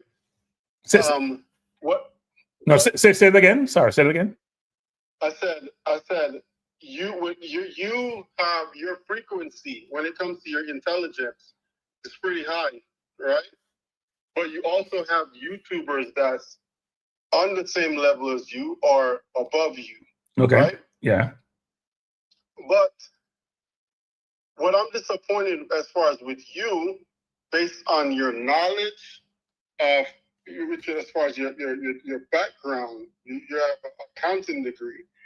And if you look at the federation from I was a kid, before I was even born, because I was on JD platform and he was reading something from Linda De La Pena way back then, talking about as far as how the federation is run. And there's so many discrepancies when it comes to the financial part of this organization, and nobody is touching on it. Right, and as far as with your knowledge of how things are run systematically, I'm very shocked that you haven't really stripped the administration down, and outlined it, because up to now, we don't even know as far as some of these major contracts, how much does, whenever these guys go off to these different countries, how much do the federation pay out? We don't know anything. We're pretty much blind. We're in the darkness. And I think as far as you will separate yourself from everybody in this field because nobody's touching on it because they don't have a clue. And I think it's unfair, or I think you're not really, I don't know if you even looked at that or even want to touch that, but I think that would be a good space for you based on your knowledge, your experience, and your education. Right. So let's touch on a few things. What you're saying. Your view is that I should be trying to dig deeper into the financial business and really trying to assess, determine, decipher the JFF, how it sources its income, revenues, what expenses incur. But what you have to realize, the JFF is not a public organization. It's not like a Microsoft or a Google or an Apple, where you may have financial statements, But you don't also, for those companies, you don't have insight about how the financials are put together. You're getting the output, not the input, right? Or you're getting the input that was made there, you get the output. So in essence, unless you're inside the organization to really see us work, you're at the mercy of the organization along with their auditors about their finances. Now, one of the reasons why I was an advocate and a supporter and a proponent of Dennis Chung was because I see what he was trying to do, right, in the organization, which is a couple of things. One of them is put standard structure, strategy, procedures in place. He's holding people accountable. He's holding making sure people, when they have expenses, it's authorized and they have receipts to substantiate those expenses should be paid. And expenses is a key component of federation because that's where things get muddled, right? So I wouldn't be able to, unless I was part of the organization, be able to discern how they do their business. I could see that they have contracts with a bunch of sponsors now, but do they have to share the contractual terms with me? No, they don't. And I wouldn't be able to see it. So I could speculate, but that wouldn't provide you the insight that you may be looking for. I'm not sure that's the case with any federation, frankly. It's very cloudy how that works. We get financial statements. It gives us information. We know for the last 20 years, the JFF has struggled, even during Burrell's period of time. We know for the last 20 years, they were deemed to be what they call a going concern, which means they probably should have been out of business already. But because of the nature of football, in getting FIFA support, in getting government money, in having certain level of sponsorship and gate receipts, that they're able to, they're like a Barcelona, bankrupt but not bankrupt, if that makes any sense to people. Because they have traditional revenue streams which continue, which allow them to function. But if they were most businesses, they would be out of business. Now they were under FIFA restriction, and that FIFA restriction has been lifted because Dennis came in, put processes in place, which allow FIFA to then say, okay, we look like we have something that's sustainable. So yeah, we'll lift those restrictions. And the restriction was mainly about when you get paid money. It was that you weren't getting any money. Sorry, go ahead. But you see how easy that is for you to break that down in layman's terms? And this is where my disappointment in with you, as far as your knowledge, I don't think you're not bringing it to the space. You're falling in line with everybody else. You went to school for this stuff. You know how to look at it and see it and take it for what it is, and then you can break it down to the masses because nobody is doing it. Right? But to be fair, I have had those discussions with Chung a while back. And Dennis come and explain some of where they are in very topical in some respects. If you get too much into the weeds and the detail and people don't understand, you lose them. I even said Dennis probably sometimes go too detail because you lose people with certain terminology like current assets, current liabilities. You can't do that. You have to use something much more basic in terms of your own financial situation to inform somebody about how it translates to a JFF, for example. But a lot of people don't want to hear about that to determine. So determine, you may be interested in that. Most people don't want to hear that nonsense. No, but it's not a lot of people that want it. No, that's not true. Because you know why a lot of people want to hear about it? Because everything comes full circle of why our federation is still where it is today. And we made it to the pinnacle. We made it to the mountaintop in a sense where we made it to the World Cup. And we would like to know, why hasn't the federation, why is it still worse than what it was before? Now, yeah, I can see headways, but I'm talking about for the past 30-something years, nothing, one iota, nothing has moved. It's been the same or probably even lower. Right? But determine, let me cut you off. Here's the problem we're running into now, guys. Here's the problem we're having. And you guys are part of the stakeholders who have to let your voices be heard. What do I mean by that? So we have a federation where most people are lifers. Lifers. The president's a lifer. The new GenSec is a lifer. They're brought in somebody to be the team manager. I forgot what his name is. Don't know what his background is. So what? But they made some changes. Simon is new, and people beat Simon. I have to laugh. They're beating Simon because they don't realize that Simon is quality. They have a new marketing department. So they have made some changes. But what you're focused on, which most people focus on, is the core, which is your finances. Is the GenSec proficient in finance? I don't know, but it's been there since 2008.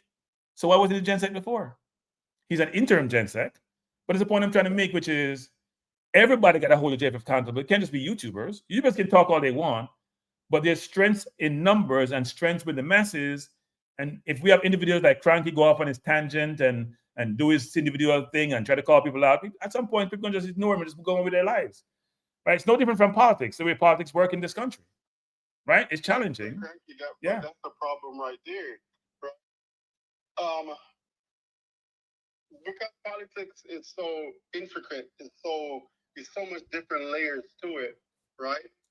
I remember when Dennis Chung was on your platform, he said the way that you was engaging him, right, was pretty good because you're able to understand and from a layman's standpoint, right?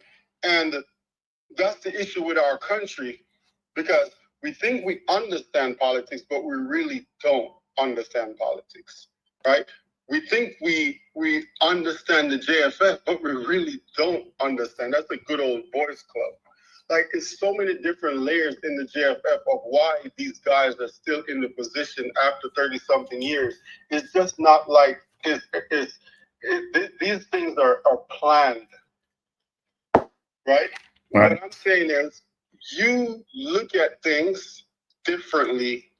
You're able to put it all together and also tear it down for it to make sense.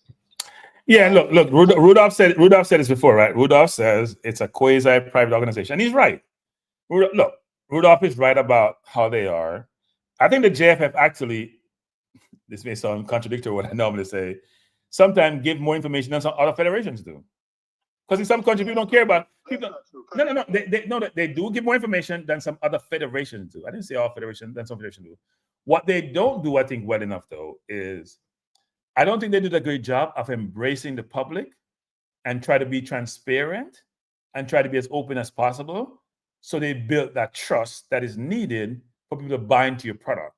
I think they protested and pushed back a while, and then they started getting more, because Rudolph and I used to argue about transparency, right? A lot. And what Rudolph doesn't seem to realize is that the more transparent an organization is, the more trust it builds with the stakeholders and constituents, the more they're going to support you. If people believe their money can be spent for the right reason, they'll give you money. And it's expensive to run a federation. What do you think they're going to BVI? Don't think it's a private jet to BVI? How much a private jet costs? It's a lot of money.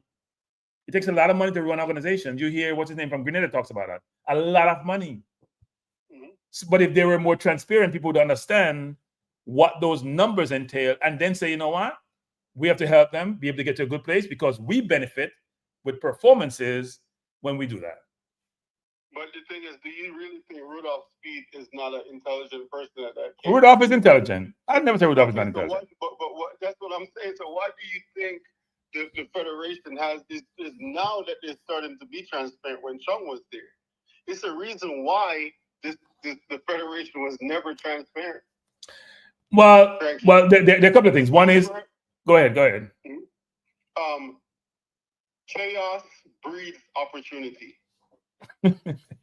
Sometimes we just breed more chaos. But yeah, you're right. You can look at it from that standpoint. No. Look. I do think. I think the JFF can do better. I think they have made improvement in a number of areas, right? As I said, marketing.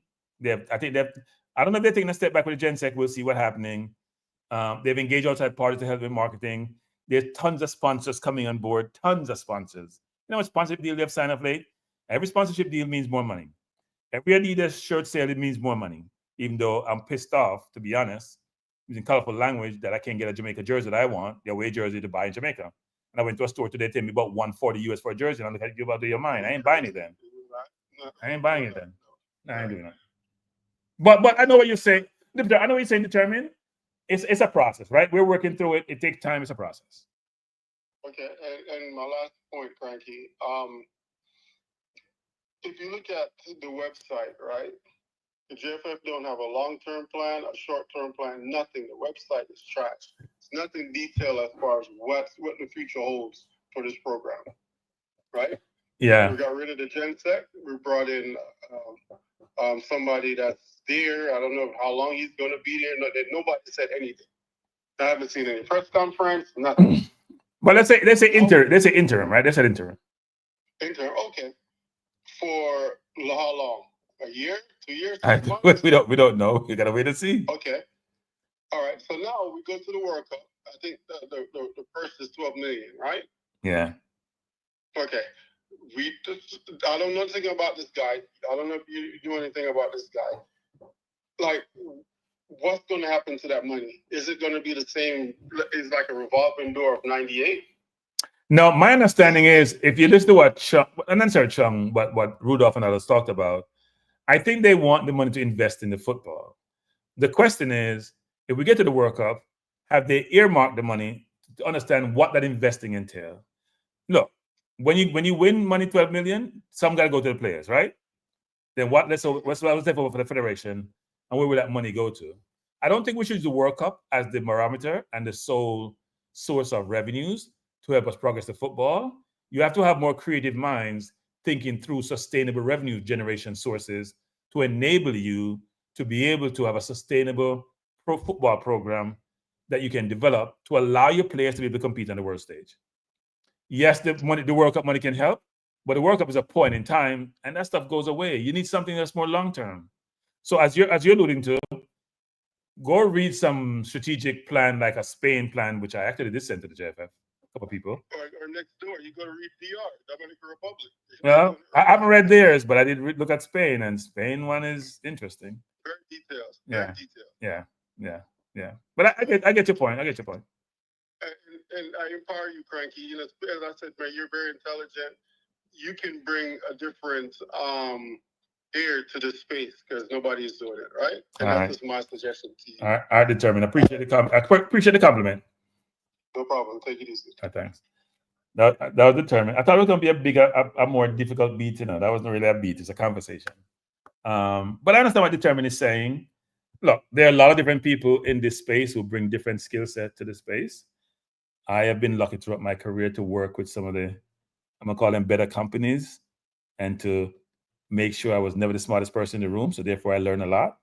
And at this point in my life, my objective is not to sound arrogant or overconfident, but it's to impart some of that, what I've learned, to people who are, especially younger than I am, and who are coming through the ranks and who don't have the experience some of the things I experience. I have some doozies, people. I'm telling you, I am excited about some project I'm working on. I have some doozies about corporate that I want to put out there in the public space. I'm gonna do them in segments. Some doozies. Some I can't talk about for whatever reason, but others I'm gonna bring out in the public space. And I want you guys to support me when I do that, by the way. And this is not sports, so you can bring everybody to the table. And everybody got bosses, so I'm just throwing some tidbits out there of things that I'm gonna talk about and give little synopsis of stories, which would be very interesting, actually, very interesting. But yeah, so you guys, you've rated my team. What's your prediction for tomorrow's score? What's your prediction, people? What's your prediction for the score tomorrow? I'll take this after, and I'll just go to the comments that are here. Cranky for Gensec, that ain't happening. Cranky ain't gonna be nobody Gensec. Not work for nobody. If I was Gensec, people, I couldn't be on. Hey, people, play. If I was Gensec, I couldn't be on here having this discussion with you, could I? I would have to be like Simon, which is organizational focus. And by the way, people, you will never hear me beating Simon. I'm gonna say this again, people. You'll never hear me beating Simon in the traditional sense. I'm gonna beat him in the context of, you know what, I want to ask more questions and he tell me no. But it's his job to make sure things work smoothly. And I think he does a very good job. And if people gonna say, Cranky, you know, we're talking about he does this, his job is to protect the organization, protect the coach. When you work in an environment, that's what your job is supposed to be. You can't be no maverick and try to undermine your employer, then you should be fired. It's a battle. Us trying to get insight and perspective and provide the public information, their job, at least his job, is to make sure the coach is as informed as possible and can anticipate any question and to publicize information to us that we need to know, which he does brilliantly, frankly. So if you're on the group of media personnel, Simon is throwing doozies out there. When games going to be played, when last somebody scored, all information, he puts in the public domain. So you guys don't cuss Simon. You don't deserve no cussing. He doesn't. Seriously, he doesn't. Christopher said 1-1. Devan said 2-0. Jamaica. Interesting. Twin, Trump and another 12 countries. A twin, we can't wait to talk about the subject, you know. I am dying to get to the subject, but Reggae Boyz still hold me down. Tycoon says, we have to reach World Cup first before we talk about World Cup money. First, these guys must have them blueprint money, whatever that entails. Somebody just called me, sorry. I'm on the live. Try call again. You know what? My phone is turned down because I normally turn it down when I'm doing the show. So whoever just called me, please call again. Let me just see who this is.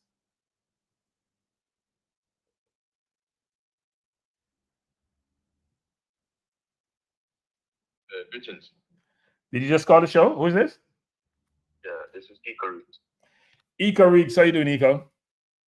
Yeah, man. We're still on live, or we're still on the show live?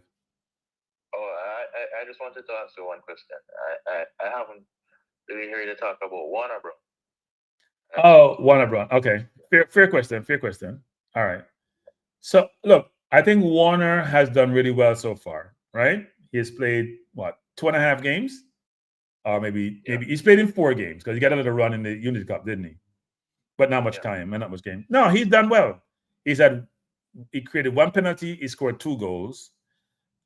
The problem I have with our team is our forward line, whether it's Antonio, whether it's Nicholson, whether it's Burrell, whether it's Warner Brown, they don't get enough touches. They don't get enough touches in the game because our midfield and our wingers are not getting the ball in position to do something with it, right? So it's tough. But he has played well and he has scored. And if you put the ball in the net, it's hard for a coach to leave you out. That's why you see Devin have him starting tomorrow's game.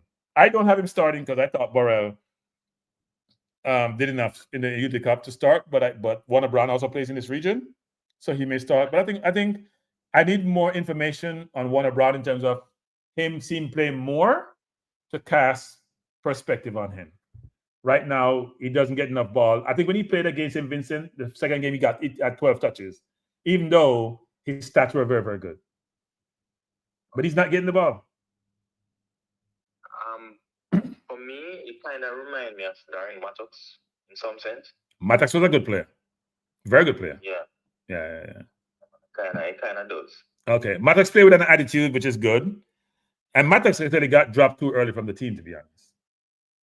But then again, Mattox probably had some rebel in him. So I don't want to cause us personal. But I can tell you play with a certain level of arrogance and confidence and may rub people the wrong way. But Mattox was a very good player. Good servant for Jamaica and played really well. And in conclusion, Cranky, I don't really want you to leave the space now. You bring a different dimension to this Jamaican football landscape on YouTube. Yeah, well, I appreciate that, Iko. It's been an interesting journey. I don't think people realize, Iko, that it's a lot of work. It's a lot of work. If you want to do it the right way, it's a lot of work. Because I'm not going to come in and put up my picture and just talk and just call in. I have to go do some research. I have to go have conversations. And a lot of times I know people are frustrated with me because I come and throw things out there, but I can't say X, Y, Z. And I can't say because the person told me not to say it. Even some things I think I should be able to say when they tell me. But if you tell me not to say something, I can't say it. Right? It's confidential source. So, yeah. Well, all right. Here's a proposal. Yeah. You break the football until Gold Cup. And you know I want to go to Gold Cup game, but I can't. I've flown twice in the last month, and I'm going to fly again when I leave here to go back to the US. I'm going to fly again. So I would love to go to Gold Cup, but we'll see. Look, we still have 5 more days to get 115 subscribers. We'll see what happens. Open for the bitch. Yeah, man. Appreciate the class. Yeah, man. Blessings. All right, bless. That was Iko Reed's people. With an encouragement. I appreciate the encouragement. But no, let's go to Warner Brown. And I like Warner Brown, by the way. But I do want to see Warner Brown against better competition. And I do want to see Warner Brown get more touches. What I liked about Burrell was how he ran the channel. Because I thought in the Unity Cup game, when you're under pressure as a team, the players have to understand that they got to provide outlets for the team when you're under pressure, right? So if somebody's pressing you, you got to give me outlet. You can't just stand in the middle of the park and not move. When we played Trinidad, though, they were using 2 people to mark the center forward, Burrell. He was still trying to run the channels. So yeah, did I watch a final with Spain? Yes, I did. I did watch a final actually. I thought Portugal would do better than I thought they would. And here's one thing I want to say about the final, people. So if Rafael Leao was Jamaican, we would kill the coach as to why he didn't play. Seriously. I'm still why Martinez doesn't play him. I'm still trying to figure out. I know Rafael Leao don't play a bunch of defense, but he's unplayable. So why would you play him? I'm still trying to figure that out. I'm confused about coaches sometimes. Maybe not that smart. But Rafael Leao looked like he come on the field and Spain stopped backing up. But he didn't play the game before and he didn't get much game time. This game in second half. Late. Anyway. Bless up, know yourself. Thanks for being here. I'm going to close down soon, people, by saying this. First of all, I appreciate everyone who has been part of my journey in this space. I started this journey about, 5+ years ago on Minz's channel, Coach's Desk, after Sports DTM told me to go jump off a bridge because I had to go on their program. I'm still on my BT got. Told me to go jump off a bridge, but that was a protocol, and I respect it. And Minzy gave me a chance to come to this program. I like the forums. I like the discussion. I like the engagement. And you know, Minzy's still mad at me. I called him out. He gave me a break to be in this space. And then Manning's Man allowed me to be part of his journey too on this channel. So I've truly enjoyed coming and talking to each of you guys in the YouTube space. It's been a good journey. We have our fights. This is not a eulogy, by the way, people. We have our fights, but it's an interesting journey and to get different perspective. And I've learned a lot in this space, right? And I've engaged people, and some people are very, very supportive. And I got to mention some people directly, like Drew Ross, for example, is here almost every show, no matter when they're in my door, in plug-in, right? There are a lot of other people who come on. Tycoon, bunch of other people, right? Conrad is always here, 24/7. I hate calling names. Me and Chris Smith have war one time and beat me up, but he did knock me out, recover. I know me, I'm cool, right? So you go. That's what life is. It's all we all have the same goal. Because Chris beat me because Chris said me a hypocrite. Me call out some people, I'm gonna call out other people, and Chris was right.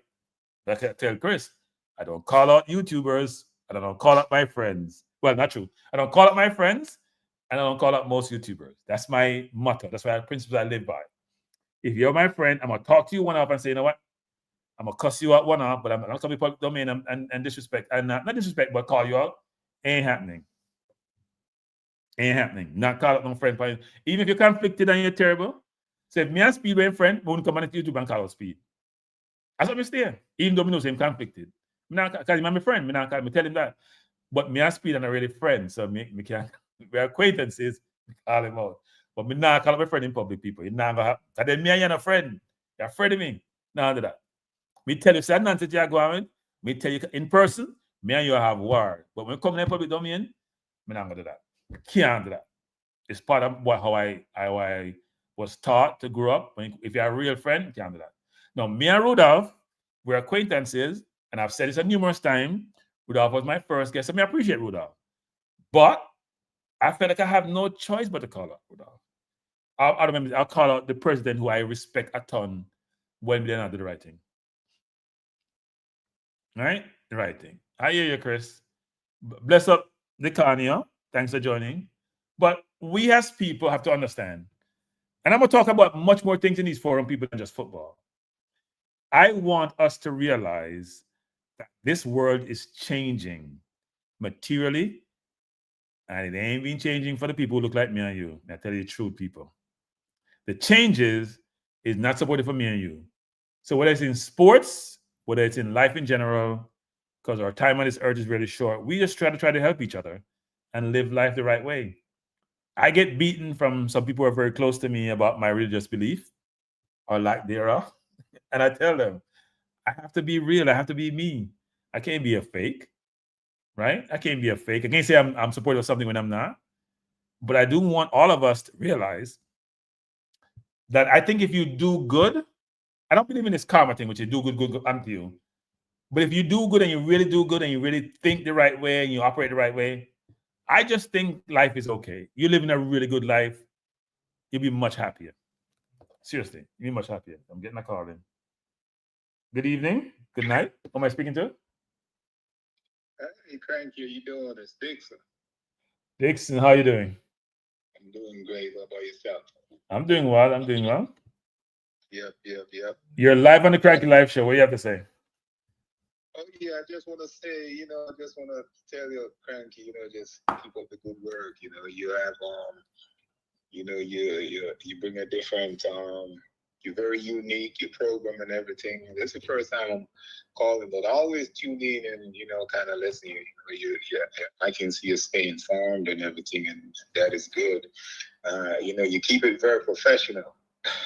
So sometimes I rant and rave, which I get cussed out when I'm done. You guys don't realize now. Family members, especially significant other, cuss me out really bad, but I tell them I gotta be genuine. So can't be fake. Right. Yeah, see that sometimes, I say, I say just opportunity and a different discussion, but some people, they will just kind of give it to you and I see always, kind of hold them accountable. So that's good, Yeah, no, I appreciate the comments. And I appreciate you watching, by the way. Like I said, I don't take any person watching for granted because you could be doing something else, right? Yeah. Well, you kind of keep us informed because, and then the discussion and everybody's point of view, so that's good. But, I just want to keep, just congratulate the Reggae Boyz and, the coaching staff and everything. Because, what a lot of people, they don't understand, the coaching it can be a challenging job, And for right now with Coach McLaren, I see sometimes, I'm not there to get like any inside, from any specific people, but just on the outside, you looking in, I'm wondering if there potentially may be a lot of JFF influence, and some of his coaching decisions, picking a team and all that kind of stuff. And you can see, if you look on the game against BVI, that was a completely different team. It was a similar thing when we went to St. Kitts and play, and then when they came back, it was a totally different team. But I kind of see some of the things that he's doing, but some of the other things some of the decisions, it's very questionable, I know there been some discussion, with Antonio and Boza, Mothersill, and et cetera, but we just gotta support it, because I think if we went back all the way to 98 with Samoas, some of the decision as well, a lot of people were criticizing, but in the end, we were able to qualify, and then the same people that were criticizing turn around and say, yeah, Samoas are the best coach, I think Simone is at a certain level of discipline, which we weren't used to, right? The whole water boy thing was a perfect example. Yep. And you see, Samoas, he have a plan, and I know earlier on you were talking about sponsorship, and that was one of the main things that Samoas were able to convince, the sponsors to kind of come on board and support the team. And when the sponsors were on board, you could clearly see that vision, and that those time with those players, even the English-based players that was playing, you can see that time they have a passion. I know there was a recent interview with as you were talking about Simon, he was interviewing but midfielders, Fitzroy Simpson. You can still see the passion that he had. Yeah. You know what I mean? And even sometime when the Jamaican born player may score a goal versus the English based player, the celebration is kind of different. But with those guys, Paul Hall, Fitzroy Simpson, those other players there, Robbie Earl, when they score, you can see the passion that they have.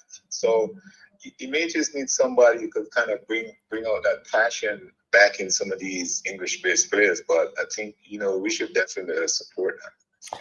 Yeah, and I appreciate the call and the sentiments. I think when you don't grow up in a country, right, the engagement model is a little bit different, right? I grew up in Jamaica, so it's a little bit different. But I think those guys also grew up in households where when they go out into normal society, they're not embraced. but they're embraced at home in a culture where they're used to some of the same things that we're used to in terms of food and music and all that. So they feel really appreciative when they have an opportunity to represent the island and to don those colors, because that's how they sort of grew up in a sense. And they also feel appreciated. If we appreciate them, their appreciation will grow because they get embraced. What we don't do well is show appreciation, especially in forums when we are in the media situation and we say things sometimes which to me is contrary to the support we should be providing to them.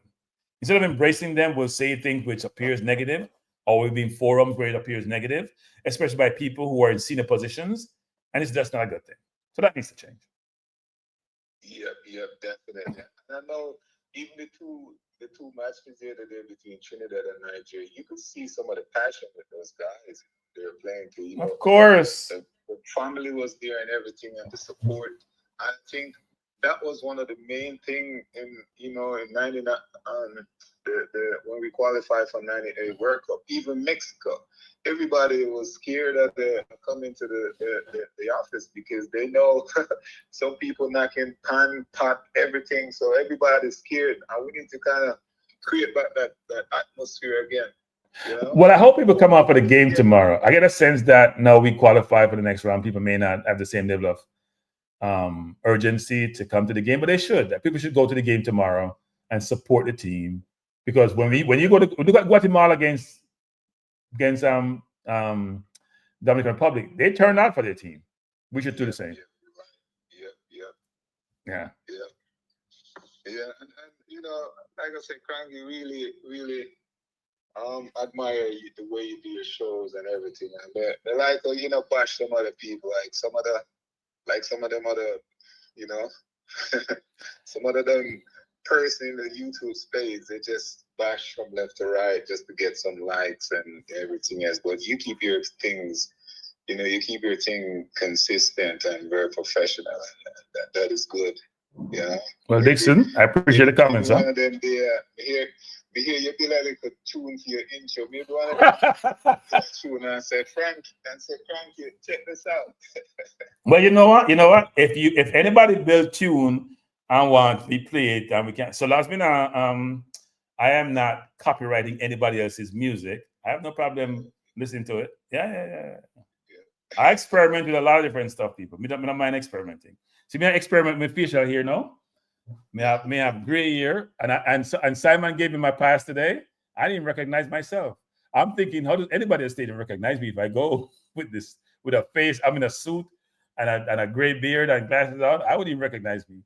And in fact, when I was coming down from to Jamaica, the person at the I do the what do you call it, when you walk, whatever I was doing to come to a custom, they didn't recognize my picture because my license picture have a gray beard on. I just got the new real ID. So yeah, it's really interesting actually that my features have changed and continue to change because I have this beard is different. Yeah, but you're right. That the other day,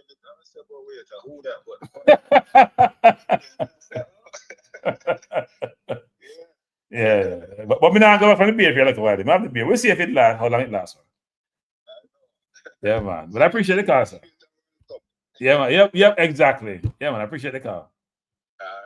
All right, bless you. Yeah, man. Thanks. All right, people, I'm closing the stream because I got to go get me some meal to partake of. First of all, tomorrow, whatever stream you're on, support the streams that are carrying the game. I am trying to figure out what I do tomorrow, people. Do I do a phone thing from the stadium tomorrow? Like a little live thing? Even though I don't know if I do it, I've never done this on my phone. Or do I just take pictures and then do a show the next day with all the pictures and maybe composition I have in the stadium? So I'm going to figure something out. But let's hope people who are in Jamaica turn up for the game. And those of you who are remote, watch the game and support the team. All right? Yes, the GenSec application is in. And before you leave, people, please hit the like button. If you have not subscribed, please do so. And if you haven't shared the channel, please do so. I do appreciate each of you who are part of this journey, who are part of the channel. And you know what, people? I didn't do this, actually. I should have bought some tickets and give away, It's still not too late. I forgot about that actually. I could have bought a number of tickets. But anyway, maybe next time. No eulogy. No usually R&R. Granjero. Hey, thank you, Granjero. And tell your significant other, El Granjero, that I'll be doing subjects, if she's not a sports fan, that are she should be interested in. By the way, people, let me just say this. If you have topics you think I should cover, I'm gonna give you an example. If you're a plumber, if you're a lawyer, we have had doctors, if you're a student, whatever discipline you are, and you feel like you're comfortable having a conversation in this forum, I'm willing to interview you. Because here's my view.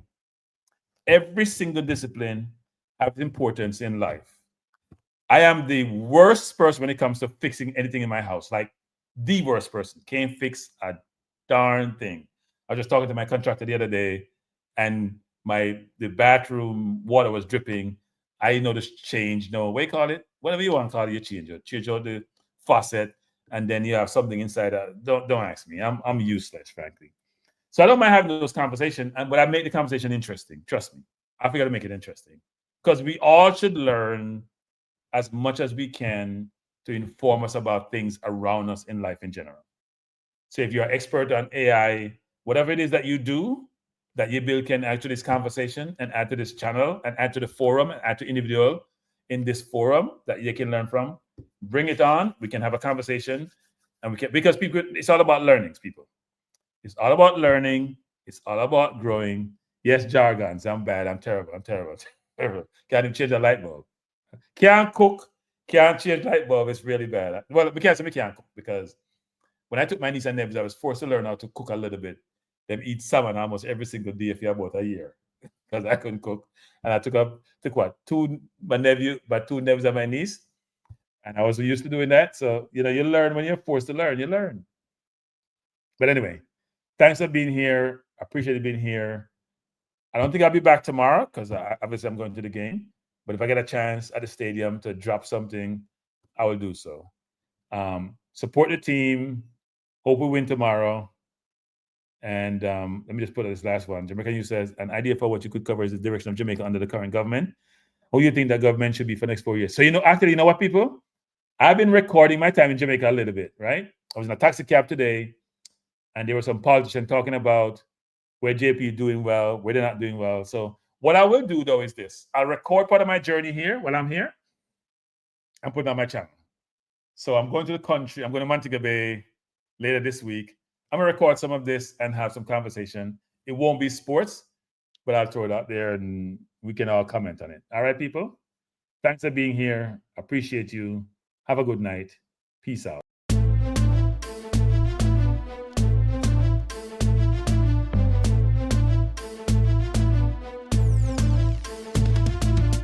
Cranky Life is the best to be now. For the best sports talk and it's free, yo. Cranky Life will be your guiding light by keeping you informed both day and night. Cranky Life, tell them. Cranky Life, heed them. Cranky Life, want them. Cranky Life. From the courts to the field, we'll never lose because Cranky has the hottest news. With expert analysis, we break it down. Our in-depth coverage is best in town. Cranky Life, tell them. Cranky Life, heed them. Cranky Life, want them. Cranky Life. Cranky Life, where the sports is spicy and where we keep the discussion lively. Cranky Life, get to know the name because Cranky analysis is never lame. Cranky Life, give me my Cranky Life. I want my Cranky Life. Must have my Cranky Life. Whether it's football or track and field, Cranky is at the wheel. So join the journey through victory and defeat and subscribe and don't miss a beat of Cranky Life. Tell them, Cranky Life. Heed them, Cranky Life. Want them, Cranky Life. If you're from England or USA, from Kingston or Bombay, from Kenya or Canada, Lagos or Havana, visit Cranky Life. Tune into Cranky Life. Like up, Cranky Live. Subscribe to Cranky Live. Cranky Live.